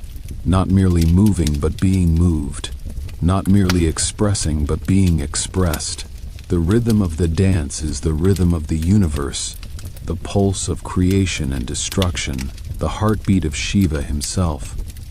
This rhythm is called Tala, and it is the foundation of all Indian music and dance. Tala is not merely a way of organizing time, but a way of participating in the cosmic order, a way of aligning the individual rhythm with the universal rhythm, a way of becoming one with the dance that dances all things. The most fundamental Tala is called Adi Tala, the primordial rhythm, which consists of 8 beats organized in a specific pattern. This pattern is said to represent the 8 directions of space, the 8 forms of Shiva, the 8 aspects of nature. When a musician or dancer performs in Adi Tala, they are not merely keeping time but invoking the cosmic order, participating in the structure of reality, becoming instruments of the divine. The dance of Shiva is also the dance of the atoms, the vibration of the subatomic particles that constitute all matter. Modern physics has discovered that at the quantum level, particles are not static objects, but dynamic processes, not things but events, not nouns but verbs. They are constantly vibrating, constantly moving, constantly dancing. The solid world that we perceive is actually a dance of energy, a rhythm of probability waves, a cosmic tandava performed at scales too small for our eyes to see. The physicist Fritjof Capra, in his book The Tao of Physics, was one of the first Western scientists to recognize the parallel between the dance of Shiva and the dance of the subatomic particles. He wrote, "The dance of Shiva symbolizes not only the cosmic cycles of creation and destruction, but also the daily rhythm of birth and death, which is seen in Indian mysticism as the basis of all existence." Modern physics has shown that the rhythm of creation and destruction is not only manifest in the turn of the seasons and in the birth and death of all living creatures, but is also the very essence of inorganic matter. This recognition has led to the installation of a Nataraja statue at CERN, the European Organization for Nuclear Research, where the Large Hadron Collider probes the fundamental structure of matter. The statue stands as a reminder that the ancient seers and the modern scientists are investigating the same reality, that the dance of Shiva and the dance of the quarks are the same dance, that the rhythm of the cosmos and the rhythm of the atom are the same rhythm. But the dance of Shiva is not only cosmic and atomic, it is also personal and intimate. It is the dance of your own consciousness, the rhythm of your own thoughts and feelings, the movement of your own life through time. Every breath you take is a beat in the cosmic rhythm.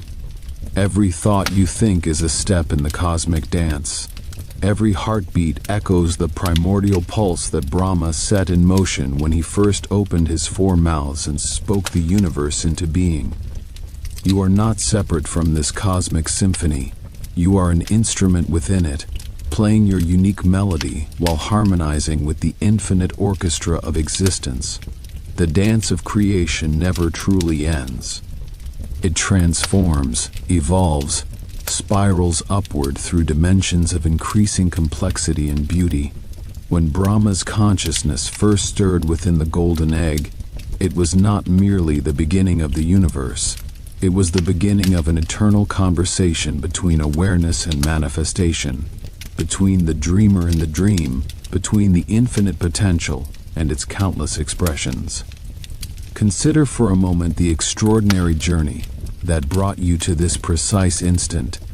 Billions of years of cosmic evolution, countless cycles of stellar birth and death, the patient accumulation of elements forged in the hearts of dying stars. All of this was necessary for you to exist, to breathe, to contemplate the very mysteries of your own origin. You are the universe becoming aware of itself, the cosmos opening its eyes and asking the eternal question, who am I? The 14 worlds that Brahma constructed represent far more than mere locations in cosmic geography. They constitute a sophisticated architecture of consciousness itself, each realm calibrated to support specific frequencies of awareness and particular stages of evolutionary development. This multidimensional structure emerged not from arbitrary divine preference, but from Brahma's profound understanding of how consciousness naturally organizes itself into hierarchical patterns that facilitate systematic growth from the densest forms of material existence to the most refined expressions of spiritual realization. The 7 higher worlds, Satyaloka, Tapaloka, Janaloka, Maharloka, Svargaloka, Bhuvarloka, and Bhuloka, form an ascending ladder of increasingly subtle environments where beings can pursue advanced spiritual development, free from the grosser limitations that characterize lower realms. Each world possesses its own characteristic atmosphere, inhabitants, and opportunities for growth, creating a comprehensive system that ensures every being, regardless of their current level of development, has access to appropriate conditions for their next evolutionary step. Satyaloka, the realm of truth and ultimate reality, exists at the apex of this cosmic hierarchy, as the dwelling place of Brahma himself and those beings who have achieved the highest levels of spiritual realization possible within the created universe. The atmosphere of this realm consists not of ordinary air, but of pure consciousness itself, sustaining inhabitants who have transcended the need for physical sustenance and exist in states of perpetual meditation and blissful awareness. Time operates differently in Satyaloka, with moments stretching into eternities and eternities compressing into single instants, reflecting the transcendence of ordinary temporal limitations that characterizes this exalted realm. The beings who inhabit Satyaloka have completed their evolutionary journey through the lower worlds and now exist in states of consciousness that approach the infinite awareness of Brahma himself. Their bodies, if they can be called bodies at all, consist of refined light that responds instantly to their intentions, assuming whatever forms serve their purposes without the resistance and inertia that characterize denser forms of existence.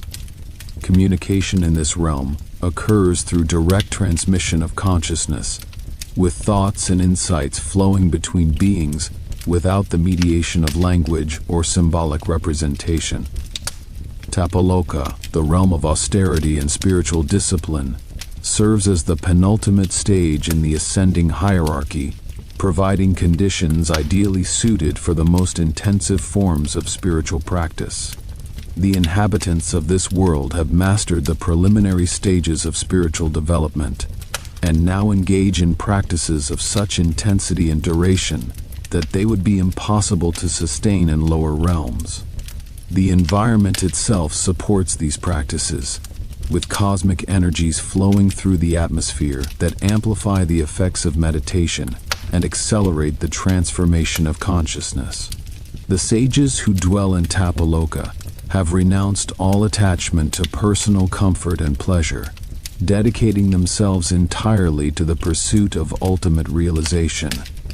Their austerities generate tremendous spiritual energy that radiates outward to benefit beings throughout the cosmic hierarchy, creating currents of blessing that support the evolutionary efforts of countless souls in lower realms. The accumulated merit of their practices contributes to the overall spiritual advancement of the universe, demonstrating how individual effort can serve cosmic purposes when properly directed and motivated. Janaloka, the realm of the saints and perfected beings, provides an environment where those who have achieved significant spiritual advancement can continue their development, while also serving as teachers and guides for beings in lower worlds. The inhabitants of this realm possess comprehensive understanding of cosmic law and the principles that govern spiritual evolution, enabling them to provide precise guidance tailored to the specific needs and circumstances of individual seekers. Their wisdom encompasses not just theoretical knowledge but practical understanding gained through direct experience of the challenges and opportunities that characterize each stage of the spiritual path. The atmosphere of Janaloka resonates with the accumulated wisdom of countless perfected beings who have passed through this realm on their journey toward ultimate realization. This wisdom remains accessible to current inhabitants, who can draw upon it through meditation and contemplation to enhance their own understanding and effectiveness as spiritual guides.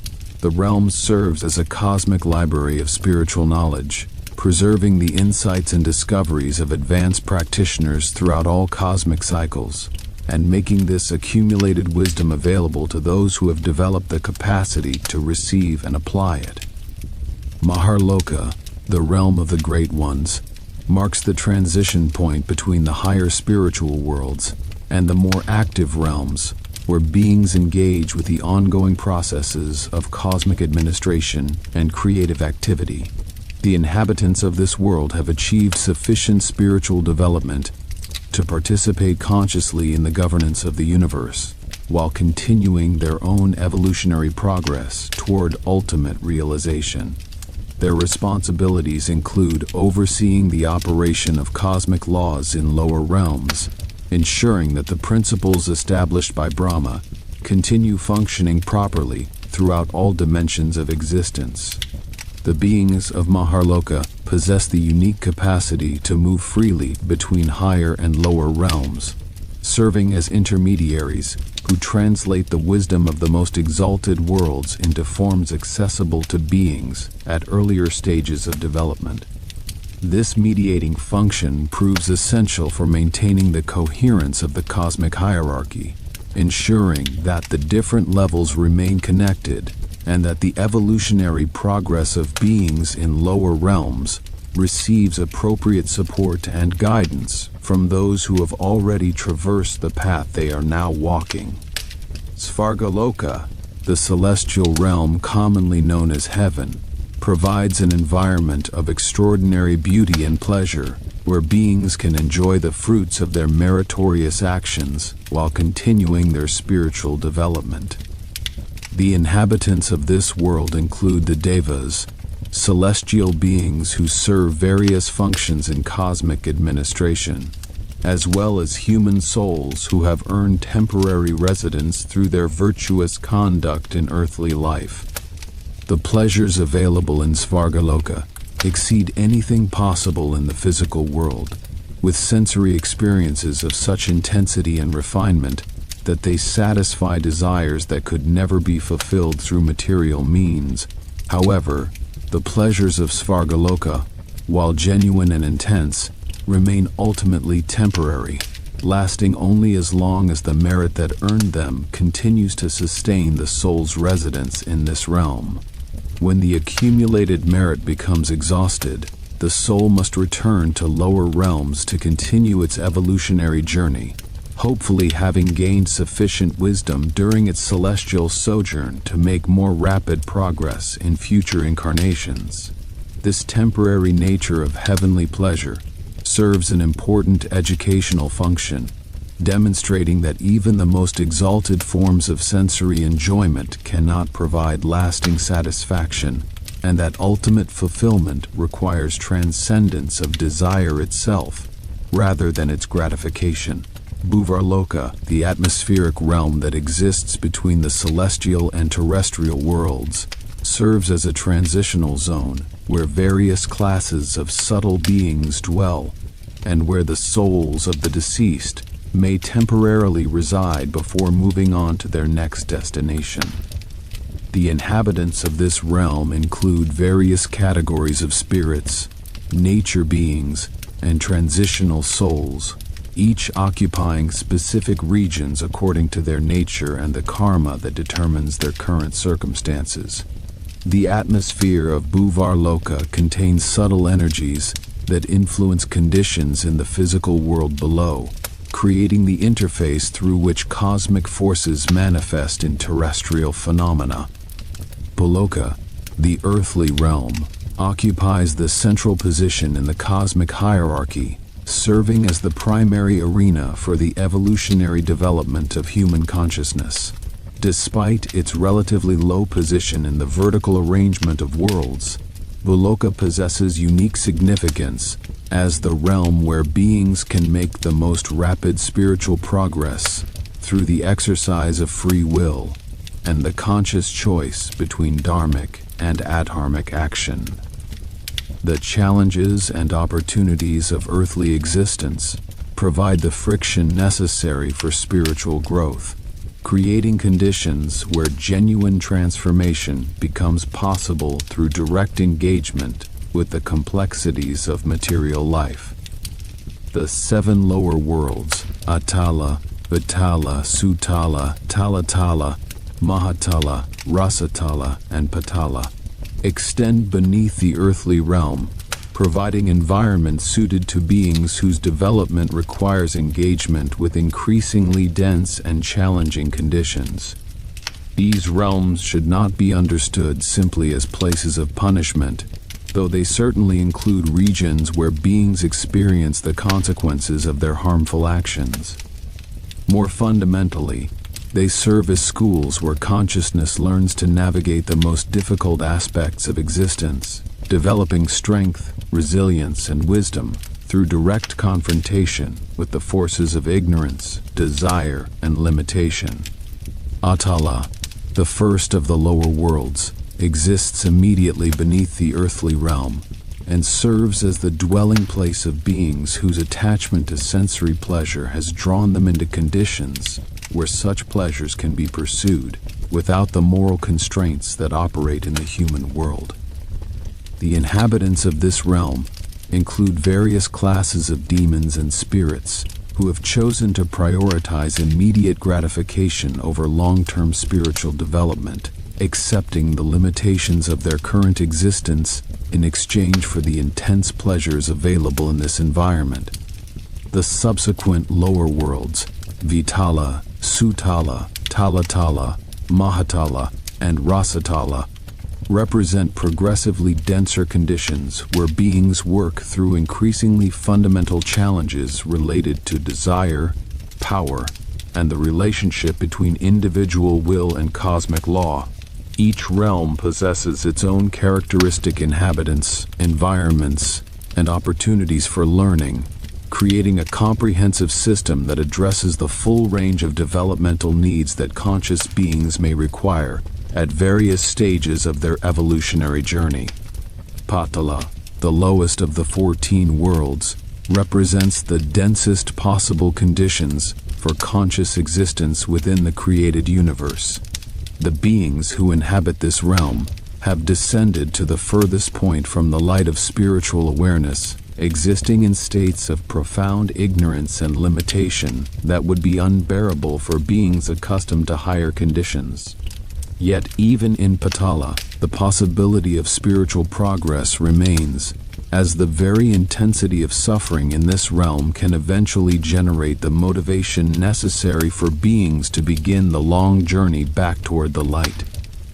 The interconnection between these 14 worlds operates through subtle channels that enable the flow of cosmic energies, the movement of souls between realms, and the transmission of spiritual influences from higher to lower dimensions. These channels function like the nervous system of the cosmic body, carrying information and energy throughout the multidimensional structure that Brahma created. The proper functioning of these channels ensures that the different worlds remain coordinated, and that the evolutionary progress of beings in any realm receives appropriate support from the cosmic resources available throughout the system.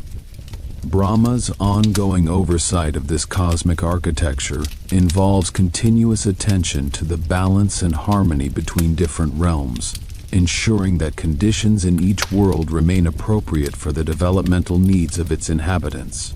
His 4 faces monitor different aspects of this complex system, with each face specializing in particular dimensions of cosmic administration, while maintaining coordination with the others to ensure coherent governance of the entire structure. The creation of the Prajapatis and the mind-born sons of Brahma represents one of the most sophisticated aspects of his creative work, demonstrating how consciousness can project portions of itself into independent forms capable of autonomous creative action while maintaining connection to their source. These beings emerged not through physical processes, but through the direct projection of Brahma's mental energy, each one embodying specific aspects of his creative wisdom and receiving comprehensive understanding of their particular responsibilities within the cosmic order. The four Kumaras, Sanaka, Sanandana, Sanatana, and Sanatkumara, emerged as Brahma's first mind-born sons, created with the intention that they would assist in populating the universe through procreation.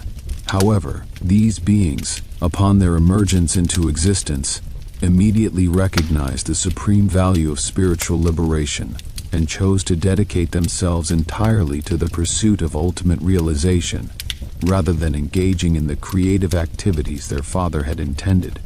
Their refusal to participate in procreation initially frustrated Brahma's plans, yet their choice ultimately served cosmic purposes by establishing the principle that spiritual liberation represents the highest goal of existence, transcending even the important work of cosmic creation. The Kumaras' eternal youth, they remain perpetually in the form of 5-year-old children, symbolizes the innocence and purity of consciousness that has never been contaminated by worldly attachment or the complications of adult existence. Their childlike appearance belies their profound wisdom, as they possess complete understanding of cosmic truth and serve as teachers for beings throughout the universe who seek guidance on the path to liberation. Their wanderings through the cosmic realms bring blessing and instruction to countless souls, demonstrating how beings who have transcended personal desire can serve others most effectively precisely because they seek nothing for themselves. Marichi, another of Brahma's mind-born sons, emerged as the embodiment of light and the progenitor of the solar dynasty that would play crucial roles in cosmic history. His name, meaning ray of light, indicates his function as a channel through which Brahma's creative radiance flows into the manifested universe. Marichi's descendants include Kashyapa, the great progenitor of numerous species of beings, and through him, the lineages that would produce many of the most significant figures in Hindu mythology, including the gods, demons, and various classes of celestial and terrestrial creatures. Atri, whose name means one who has transcended the three gunas, emerged as the embodiment of balanced consciousness that remains unaffected by the fluctuations of material nature. His spiritual attainments enabled him to serve as a channel for the manifestation of the cosmic triad itself, with Brahma, Vishnu, and Shiva all taking birth as his sons, in response to his wife Anasuya's extraordinary devotion and purity. This remarkable occurrence demonstrates how the highest cosmic principles can manifest through beings who have achieved sufficient spiritual development to serve as appropriate vehicles for divine expression. Angiras emerged as the embodiment of spiritual fire and the progenitor of lineages that would preserve and transmit sacred knowledge throughout cosmic history. His descendants include many of the most renowned sages and teachers in Hindu tradition, establishing lineages of spiritual instruction that continue operating to the present day. The fire that Angiras embodies represents not merely physical flame, but the transformative energy of spiritual practice that burns away ignorance and reveals the light of truth hidden within all conscious beings. Pulastya, another of Brahma's mind-born sons, emerged as the progenitor of lineages that would include both great sages and powerful demons, demonstrating how the same creative energy can manifest in radically different forms depending on the choices and development of individual beings. His most famous descendant, Ravana, represents the potential for beings of great spiritual power to misuse their capabilities when wisdom fails to keep pace with the development of other faculties. The contrast between Pulastia's own spiritual attainments and the destructive path chosen by some of his descendants illustrates the principle that each being must make their own choices about how to employ their inherited capabilities. Pulaha emerged as the embodiment of cosmic nourishment and the progenitor of lineages associated with the sustaining aspects of creation. His function within the cosmic order involves ensuring that created beings receive the support necessary for their development, and that the nurturing energies of the universe flow properly to all who require them. The beings descended from Pulaha include various classes of creatures associated with fertility, growth, and the sustaining processes that maintain life throughout the cosmos. Kratu emerged as the embodiment of sacrificial action and the progenitor of lineages associated with the ritualistic aspects of cosmic maintenance. His function involves ensuring that the cosmic sacrifice through which the universe is continuously renewed operates properly, with all participants fulfilling their appropriate roles and the benefits of sacrificial action flowing to all beings according to their merit and need. The descendants of Kratu include many of the most renowned ritualists and priests in Hindu tradition, establishing lineages of ceremonial expertise that preserve the knowledge necessary for effective participation in cosmic processes. Brigu emerged as the embodiment of cosmic fire in its most intense and transformative aspect, possessing the capacity to perceive the deepest truths about the nature of reality and to communicate these truths with uncompromising directness. His famous testing of the cosmic triad, in which he evaluated Brahma, Vishnu, and Shiva to determine which was most worthy of worship, demonstrates his fearless commitment to truth, regardless of the consequences. The curse he pronounced upon Brahma, contributing to the Creator's diminished worship, reflects his understanding that even divine beings must be held accountable to cosmic principles of appropriate conduct. Narada, perhaps the most beloved of Brahma's mind-born sons, emerged as the cosmic messenger and wandering sage whose travels throughout all realms of existence bring news, instruction, and sometimes beneficial mischief to beings at every level of the cosmic hierarchy. His constant chanting of Narayana fills the cosmic atmosphere with devotional vibrations that support the spiritual development of all who hear them. Narada's interventions in cosmic affairs, while sometimes appearing to create complications, ultimately serve to advance the purposes of Dharma and accelerate the spiritual evolution of those affected by his activities. The relationship between Brahma and his mind-born sons illustrates the principle that genuine creation involves the projection of consciousness into forms that possess their own autonomy and capacity for independent development. Unlike mechanical production, where the product remains entirely determined by the producer's intentions, conscious creation generates beings capable of making their own choices and developing in directions that may differ significantly from what the Creator originally intended. This autonomy, while sometimes creating complications for cosmic administration, proves essential for genuine spiritual evolution, which requires the freedom to choose between different paths and to learn from the consequences of those choices. The diverse paths chosen by Brahma's various sons demonstrate how the same creative source can give rise to radically different expressions depending on the individual choices and development of created beings. Some, like the Kumaras, chose immediate dedication to spiritual liberation, while others, like Marichi and Kashyapa, engaged actively in the work of populating and organizing the universe. Still others, like Narada, found their calling in service that bridges different realms and functions, demonstrating how individual purpose can emerge through the interaction between inherited capabilities and personal choice. The principle of cosmic sacrifice that underlies Brahma's creative activity reveals that the universe itself emerges from and is maintained through continuous self-offering, where consciousness transforms itself into manifestation while remaining essentially unchanged in its fundamental nature.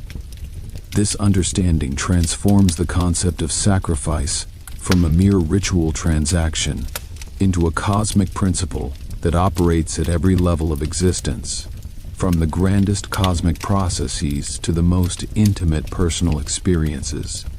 The Purusha Sukta of the Rig Veda describes how the cosmic person, Purusha, sacrificed himself to bring forth the universe, with different aspects of creation emerging from different parts of his cosmic body.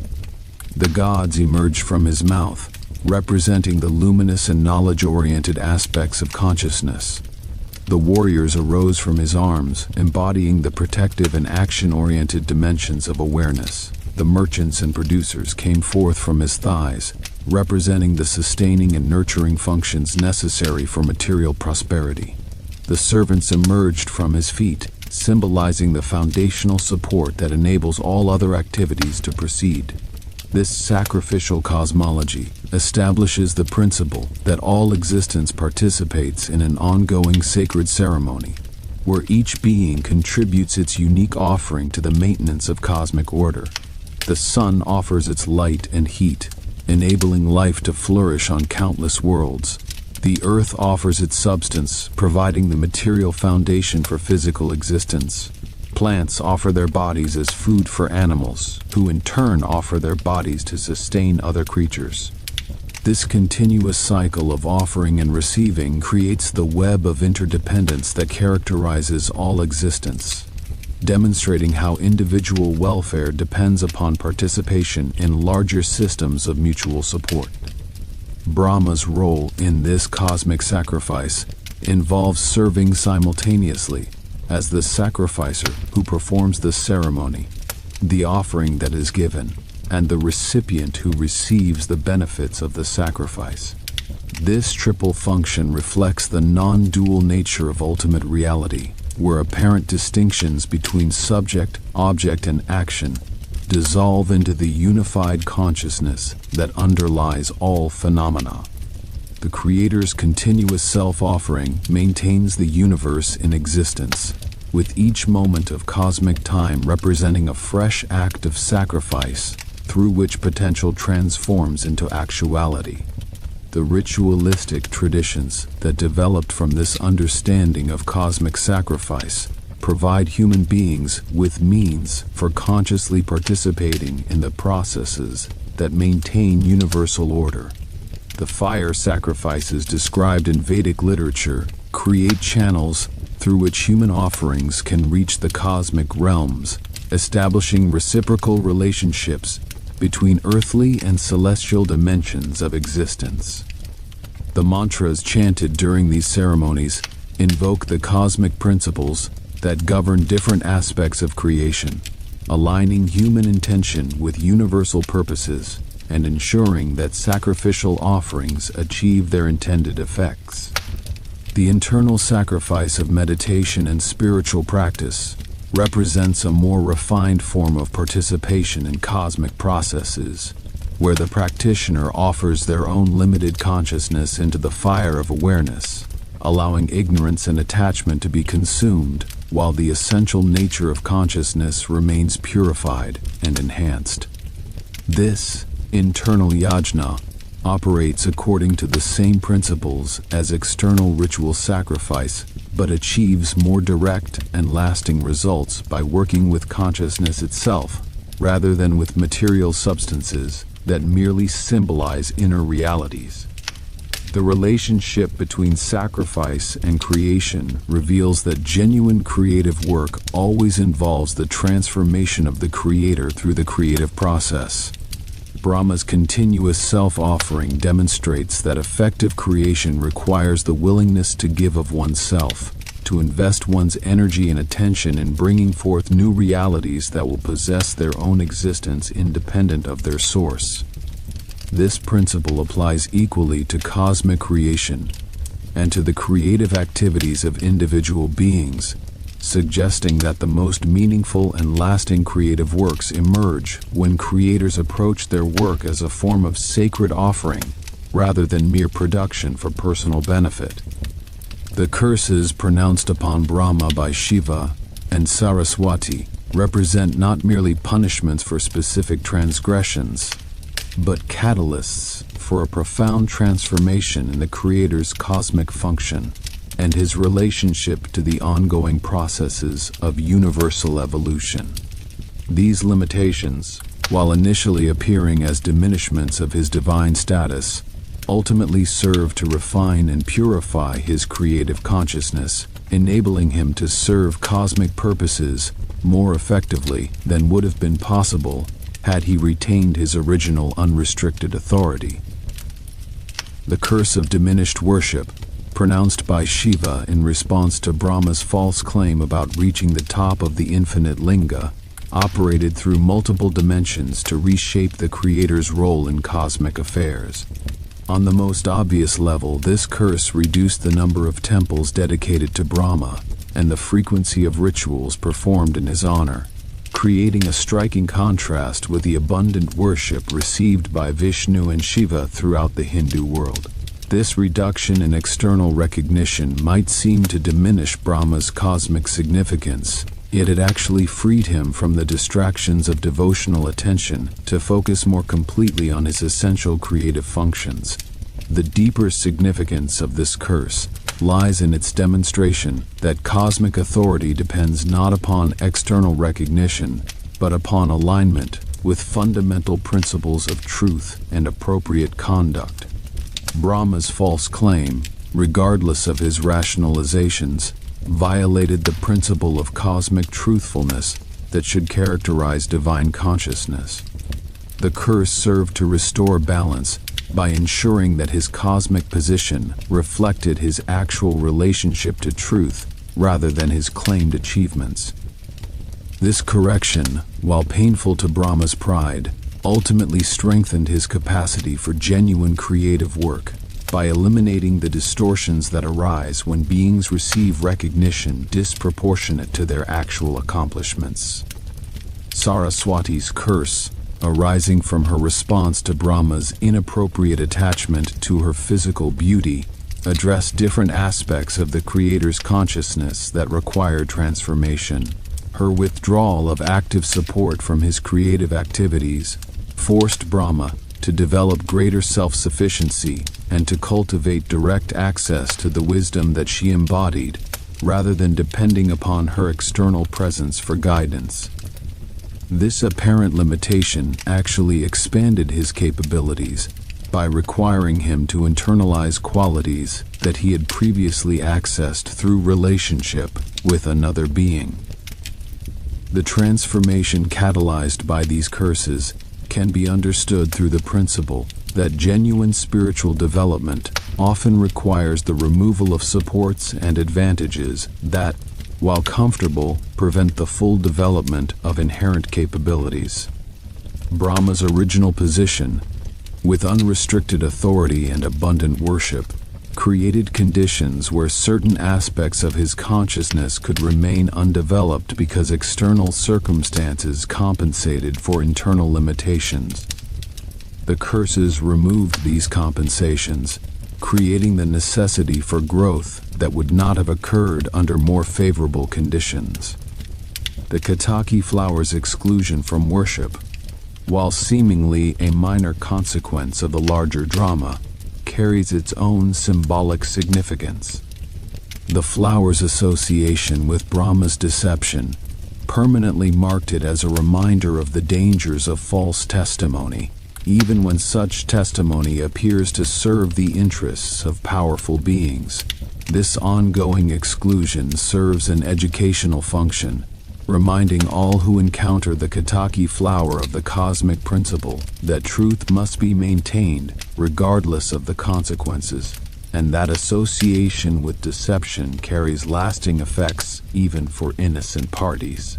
The paradox of Brahma's diminished worship coexisting with his continued cosmic significance reveals important truths about the relationship between external recognition and actual function within the cosmic order.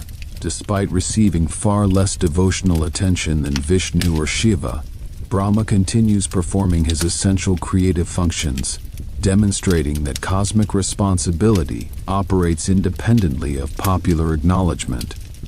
This principle provides comfort and guidance for all beings whose important work goes unrecognized, suggesting that the value of service lies in its contribution to cosmic welfare, rather than in the recognition it receives. The cyclical nature of cosmic time that governs Brahma's existence reveals a universe that operates not through linear progression toward a final destination, but through endless spirals of creation, maintenance, and dissolution that enable continuous evolution and refinement of consciousness throughout all dimensions of existence. This understanding transforms the apparent tragedy of cosmic dissolution into a necessary phase of renewal that enables fresh creative possibilities to emerge from the accumulated wisdom of previous cycles. Each kalpa, representing a single day in Brahma's cosmic existence, contains within itself the complete arc of universal development from initial creation through full manifestation to final dissolution. During the 4.32 billion years of each cosmic day, countless worlds emerge, evolve, and eventually return to their source, providing opportunities for innumerable beings to pursue their evolutionary development under conditions specifically calibrated to their needs and capabilities.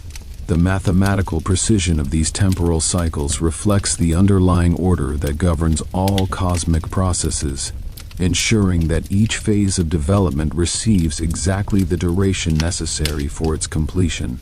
The dissolution that concludes each kalpa does not represent destruction in any ultimate sense, but rather the return of manifested existence to its potential state, like water evaporating from the ocean only to fall again as rain and eventually return to the sea. The experiences, learning, and spiritual achievements accumulated during each cosmic day are not lost, but preserved in subtle form, informing and enriching the subsequent cycle of creation. This preservation ensures that cosmic evolution proceeds through genuine progress rather than endless repetition of identical patterns. The cosmic night that follows each kalpa provides necessary rest and regeneration for Brahma's creative consciousness, enabling him to approach each new cycle of creation with renewed energy and enhanced wisdom gained from the experiences of previous cycles. During these periods of cosmic sleep, Brahma's consciousness withdraws from active engagement with manifestation, while remaining aware at deeper levels of the processes that continue operating even during apparent dissolution. This alternation between activity and rest mirrors the natural rhythms observable at every level of existence, from the daily cycle of waking and sleeping to the seasonal patterns that govern biological processes. The progression through Brahma's 100-year cosmic lifespan follows patterns of development that mirror the growth processes observable in individual conscious beings, though operating on incomparably larger scales of time and complexity. The early cosmic years involve the establishment of basic creative patterns and the development of expertise in managing fundamental cosmic processes. The middle years witness the full maturation of creative capabilities and the achievement of maximum effectiveness in guiding universal evolution. The later years involve increasing wisdom and detachment as consciousness prepares for the ultimate transformation that awaits at the conclusion of the cosmic lifespan. The ultimate dissolution of Brahma's individual existence into Brahman, at the conclusion of his 100-year lifespan, represents not the termination of consciousness, but its return to the infinite source from which it originally emerged. This merger preserves all the experience and wisdom accumulated during the cosmic lifespan, while transcending the limitations of individual identity that necessarily characterize even the highest forms of personal existence. The countless kalpas of creative work, the vast array of beings and worlds brought into existence, and the accumulated understanding gained through managing universal evolution all become part of the eternal wisdom that transcends individual identity, while preserving the essential insights gained through cosmic experience. The enduring relevance of Brahma's mythology for contemporary consciousness lies not in the literal acceptance of ancient cosmological frameworks, but in the profound insights these narratives provide into the nature of creativity, consciousness, and the relationship between individual development and cosmic evolution. The creator deity's experiences offer guidance for anyone seeking to understand and develop their own creative capabilities, while maintaining awareness of the larger purposes that creative work should serve. The principle that creation requires the integration of knowledge and action finds immediate application in contemporary creative endeavors, where the most effective and beneficial works emerge from the combination of technical skill with genuine understanding of what serves the welfare of others. Brahma's partnership with Saraswati demonstrates that creativity divorced from wisdom tends toward chaos or manipulation, while wisdom without creative expression remains ineffective and unable to accomplish beneficial change in the world. The four-faced model of creative consciousness provides practical guidance for developing comprehensive awareness of the multiple dimensions involved in any significant creative project. The Eastern Face's focus on new beginnings reminds creators to remain open to novel possibilities rather than simply repeating established patterns. The Southern Face's emphasis on development and growth highlights the importance of nurturing emerging projects through their vulnerable early stages. The Western Face's concern with completion demonstrates that genuine creativity includes responsibility for bringing projects to successful conclusion. The Northern Face's attention to deeper purposes ensures that creative work remains connected to transcendent goals that give meaning and direction to creative activities. The cyclical understanding of cosmic time offers profound insights for navigating the natural rhythms of creative work and spiritual development. Recognition that periods of intense creative activity naturally alternate with times of rest and integration helps creators maintain sustainable practices rather than burning out through unsustainable effort.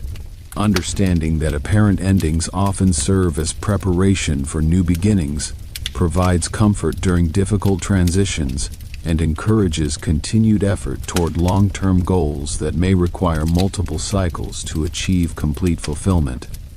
The principle of cosmic sacrifice reveals that genuine creative work always involves the transformation of the creator through the creative process. This understanding transforms creativity from a mere technique for producing desired results into a spiritual practice that develops wisdom, compassion, and expanded awareness through engagement with the challenges and opportunities of creative work. Every genuine creative act requires the sacrifice of previous limitations and the assumption of greater responsibility for the welfare of what has been created. Brahma's experience with the consequences of pride and deception provides cautionary guidance for all who achieve significant creative accomplishments. The temptation to exaggerate achievements or claim credit for work not actually accomplished represents a universal challenge that can undermine even the most genuine creative contributions. The Creator's diminished worship serves as a permanent reminder that cosmic authority depends upon alignment with truth rather than upon claimed achievements or external recognition. Brahma's function as the cosmic teacher who provides guidance for beings at all levels of development represents one of his most significant ongoing contributions to universal evolution. Through his role as the source of the Vedas and the patron of learning and spiritual practice, he ensures that the knowledge necessary for spiritual development remains available throughout all cosmic cycles, preserved and transmitted through lineages of teachers and students who carry forward the wisdom of previous generations. The four Vedas that emerged from Brahma's four mouths represent comprehensive knowledge systems that address every aspect of human development, from the practical skills necessary for material prosperity to the most refined spiritual practices that lead to ultimate liberation. The Rig Veda's hymns established the relationship between human consciousness and cosmic principles, providing the mantras through which beings can align themselves with universal forces. The Yajurveda's ritual formulas enable participation in the cosmic sacrifice that maintains universal order. The Samavada's melodic arrangements provide the rhythmic foundation for spiritual practice. The Atharva Veda's practical knowledge addresses the challenges of daily life, while pointing toward the transcendent goals that give meaning to material existence. The transmission of this knowledge through guru-shishya lineages creates living chains of wisdom that connect contemporary seekers with the original insights that Brahma projected into manifestation at the beginning of creation. Each generation of teachers receives the accumulated understanding of all previous generations, while adding their own insights and adaptations that make the teachings relevant to changing circumstances. This dynamic preservation ensures that ancient wisdom remains applicable to contemporary challenges, rather than becoming a museum piece of merely historical interest. Brahma's teaching function operates not only through the formal transmission of scriptural knowledge, but also through the subtle guidance that he provides to sincere seekers who approach their creative and spiritual work with appropriate humility and dedication. His four faces continuously monitor the development of conscious beings throughout the universe, identifying those who have reached stages of development where specific forms of guidance would prove most beneficial. This guidance may come through dreams, intuitions, synchronistic encounters, or the sudden clarity that sometimes arises during meditation or contemplation. The relationship between Brahma and individual seekers demonstrates the principle that cosmic consciousness remains accessible to all beings who sincerely seek connection with their creative source. Despite his diminished worship and the relative obscurity of his temples compared to those of Vishnu and Shiva, Brahma continues responding to those who approach him with genuine devotion and sincere desire for creative and spiritual development. His accessibility reflects the understanding that the creative principle operates within all conscious beings, making direct connection possible for anyone who develops sufficient awareness to recognize and respond to his subtle guidance. The ultimate significance of Brahma's mythology lies in its pointing toward mysteries that transcend all conceptual understanding, inviting contemplation of questions that cannot be definitively answered, but whose consideration expands consciousness and deepens appreciation for the extraordinary nature of existence itself.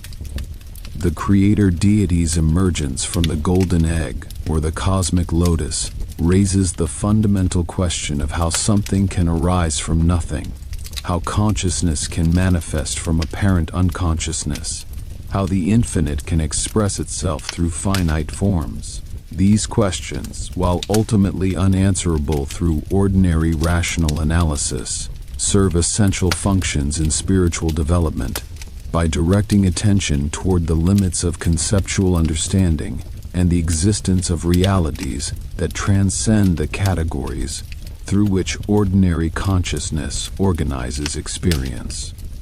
Brahma's mythology does not provide final answers to these ultimate questions, but rather creates frameworks within which the questions can be held and contemplated, allowing their transformative power to work upon consciousness over time. The relationship between Brahma and Brahman, between the personal creator deity and the impersonal absolute reality, points toward the deepest mystery of all, the relationship between the infinite and the finite, between the unchanging and the changing, between the eternal and the temporal. This relationship cannot be captured in any formula or reduced to any simple explanation. Yet its contemplation opens doorways to understanding that transcends ordinary knowledge while remaining relevant to the practical challenges of daily life. Brahma's finite lifespan, despite its incomprehensible duration by human standards, demonstrates that even the highest forms of personal existence remain subject to the universal law of impermanence. This understanding provides both humility and comfort. Humility in recognizing that no achievement, however grand, can provide permanent security, and comfort in knowing that the apparent limitations of current existence do not represent ultimate reality, but rather temporary conditions that will eventually give way to new possibilities. The merger of Brahma's individual consciousness back into Brahman at the conclusion of his cosmic lifespan points toward the ultimate destiny of all conscious beings, the recognition of their essential identity with the infinite consciousness that underlies all existence. This recognition does not require the destruction of individual awareness, but rather its expansion to encompass the totality of existence, transcending the apparent boundaries that separate self from other, subject from object, creator from creation. The eternal creative process that Brahma initiates and oversees continues operating through all conscious beings who engage in genuine creative work, making each individual a participant in the cosmic drama of manifestation and evolution. Every thought that brings new understanding, every action that creates beneficial change, every moment of awareness that recognizes beauty or truth participates in the ongoing creative work that Brahma began when he first emerged from the golden egg and spoke the universe into being. This participation in cosmic creativity represents both the highest privilege and the greatest responsibility available to conscious beings. The privilege lies in the opportunity to contribute to the ongoing evolution of the universe, adding one's unique perspective and capabilities to the infinite tapestry of existence. The responsibility lies in ensuring that one's creative contributions serve the welfare of all beings, rather than merely satisfying personal desires or advancing individual interests at the expense of others.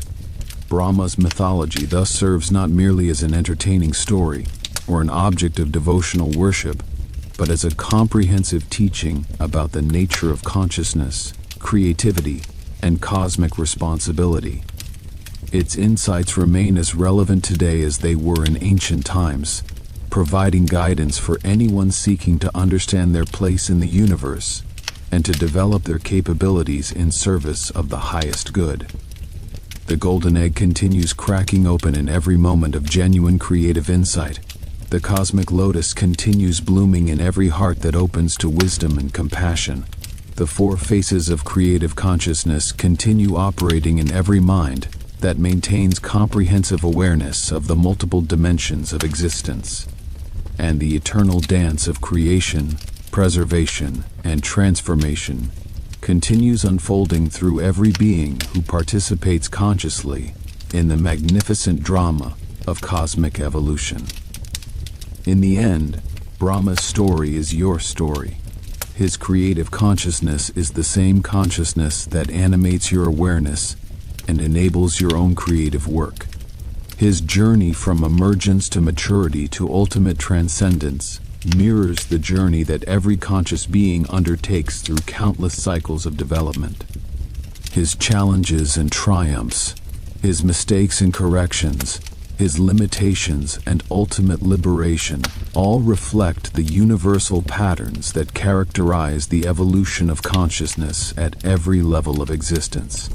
As you contemplate these ancient teachings, remember that you are not merely learning about a distant deity, but recognizing aspects of your own deepest nature, the creative power that Brahma wields, is the same power that operates through your own consciousness when you engage in genuine creative work.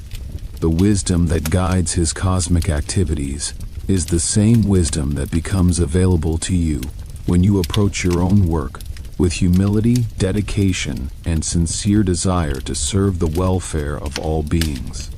The universe awaits your contribution. The cosmic creative process continues unfolding, and your unique perspective and capabilities have essential roles to play in its ongoing evolution.